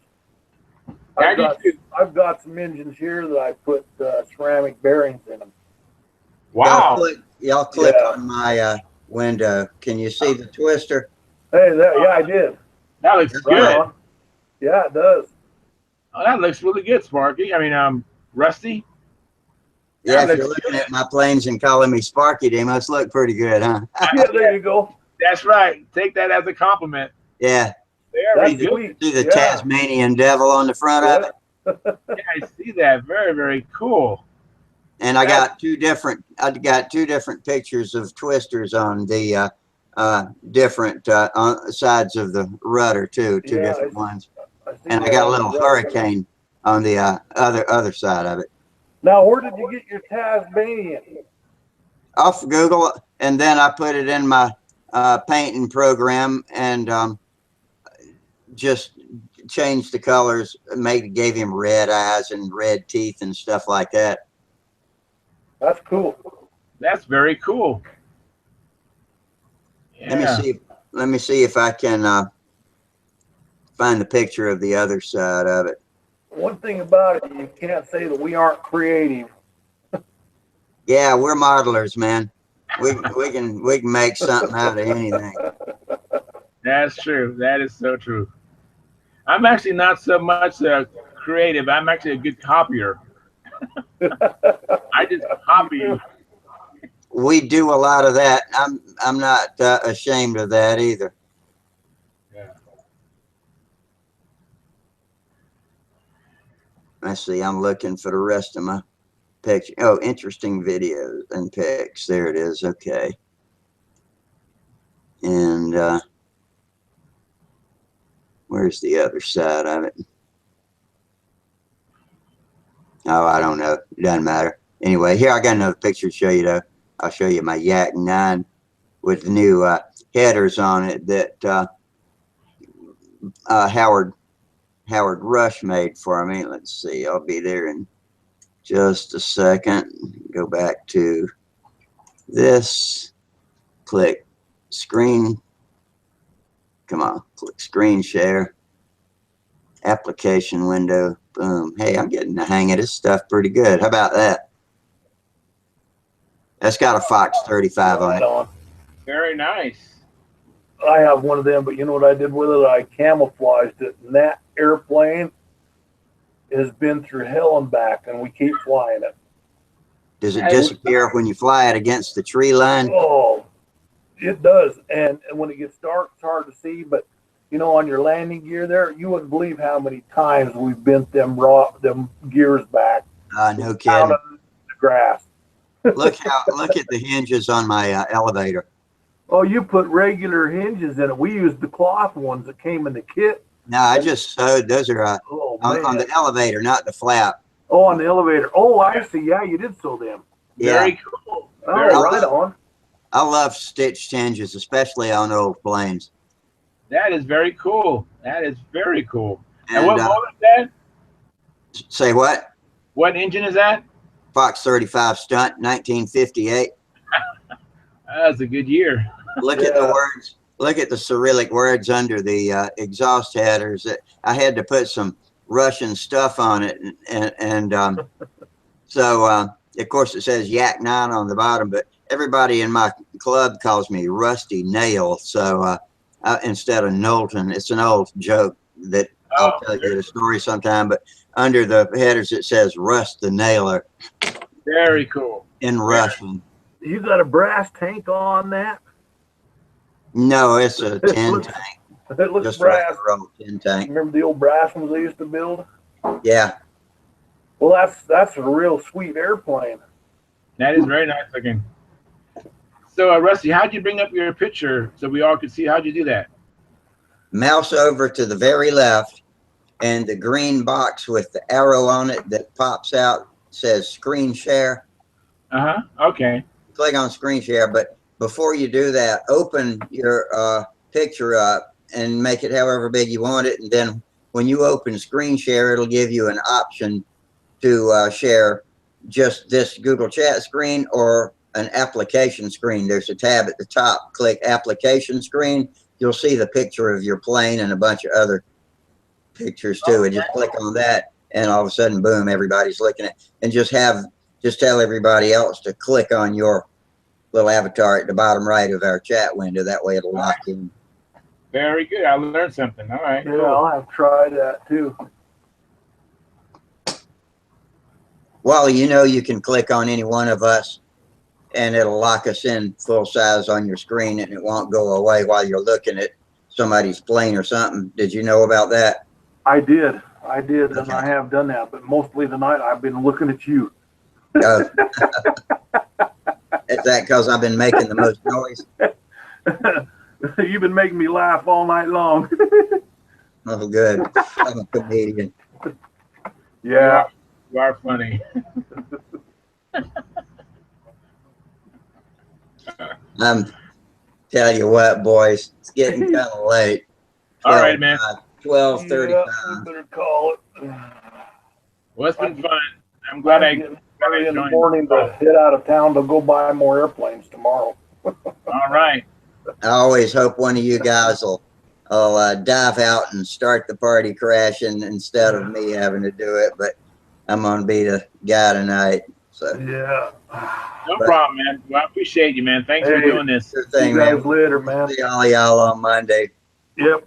All Good right. night. Have a good weekend. All right. All right. All right. Hey, happy Father's Day, viewers. guys. You too, man. Let me check over at YouTube, Thanks. make sure I'm not missing anything. Yeah, Terry Forbes says hi, guys. Okay. All right, Terry. Right on. Thanks for coming, everybody. And be sure and click the like button or click the thumbs down if you want. But I'd rather you just come and tell me what it is you don't like. Maybe we can fix it. Or if it's you don't like me, then I guess I can't help there. But anyway, like us, subscribe to us. In the meantime, fair winds, tight lines, and see you later. Goodbye. Good night. See you later, guys.